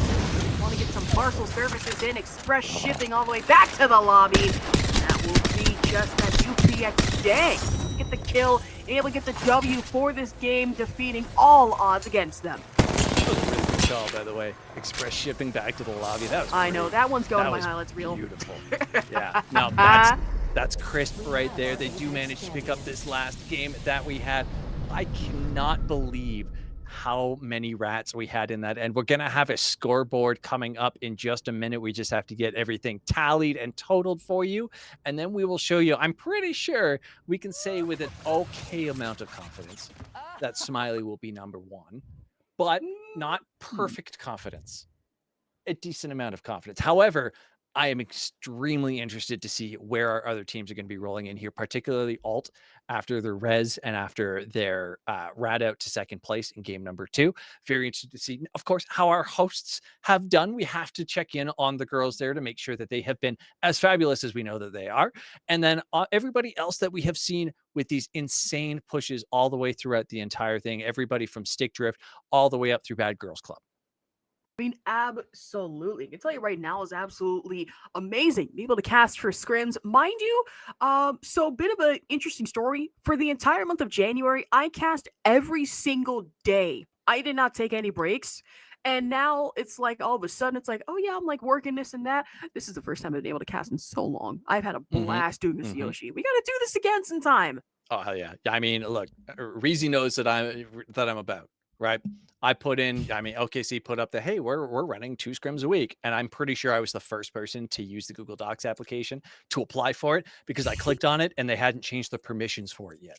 Oh, you couldn't even access the Google Docs by the time I tried to get into it. They put the tweet out saying, hey, by the way, you want to do some commentary? And I was like, yes, I do. And they said, no, not yet. We're not ready. I was like, hey, can I get access to this Google Doc, maybe, please? And thank you. Thank you. So she did. She got everything looped in for me. She even hit me up personally. I didn't get anything from the OKC account. Reezy specifically reached out and was like, so what you doing tomorrow night, by the way? Honestly, that is amazing. I know this weekend, unfortunately, I will not be able to cast Scrims again because, interestingly enough, bit of announcement. I've decided to go from casting into the world of playing competitive Apex. Shush, it's for a good cause. Oh, okay, It's that's not a different. bad decision. Okay, it's No, if it's an charity, interesting it's fine. cause. I mean, it's collegiate.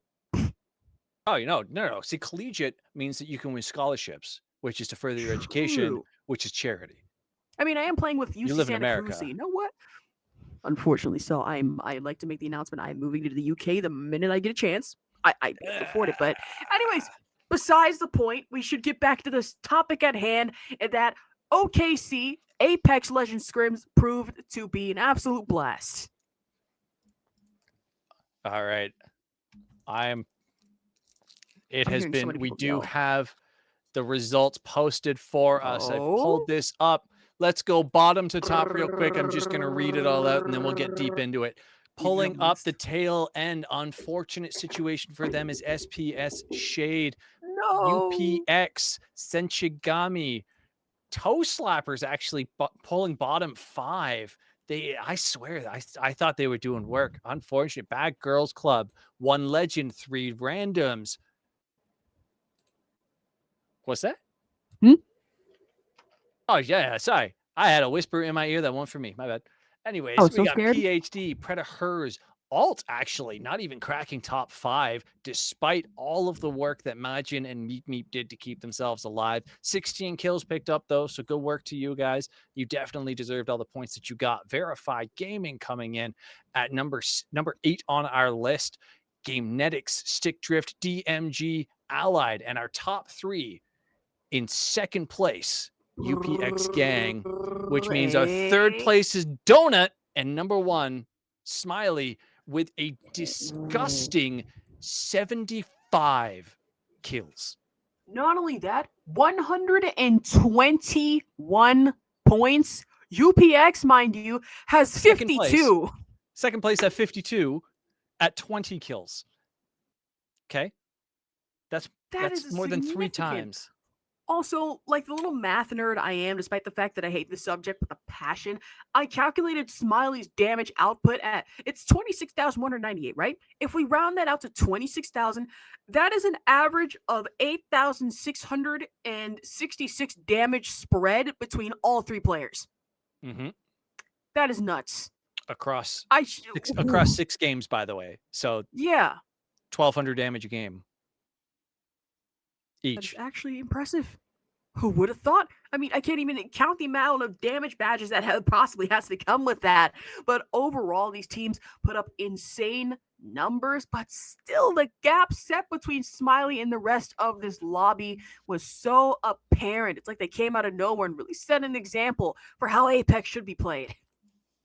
Yeah, absolutely incredible. We cannot thank the players enough for showing up. I also want to thank the admin staff for running this for us, OKC Chargers themselves for hosting the entire thing.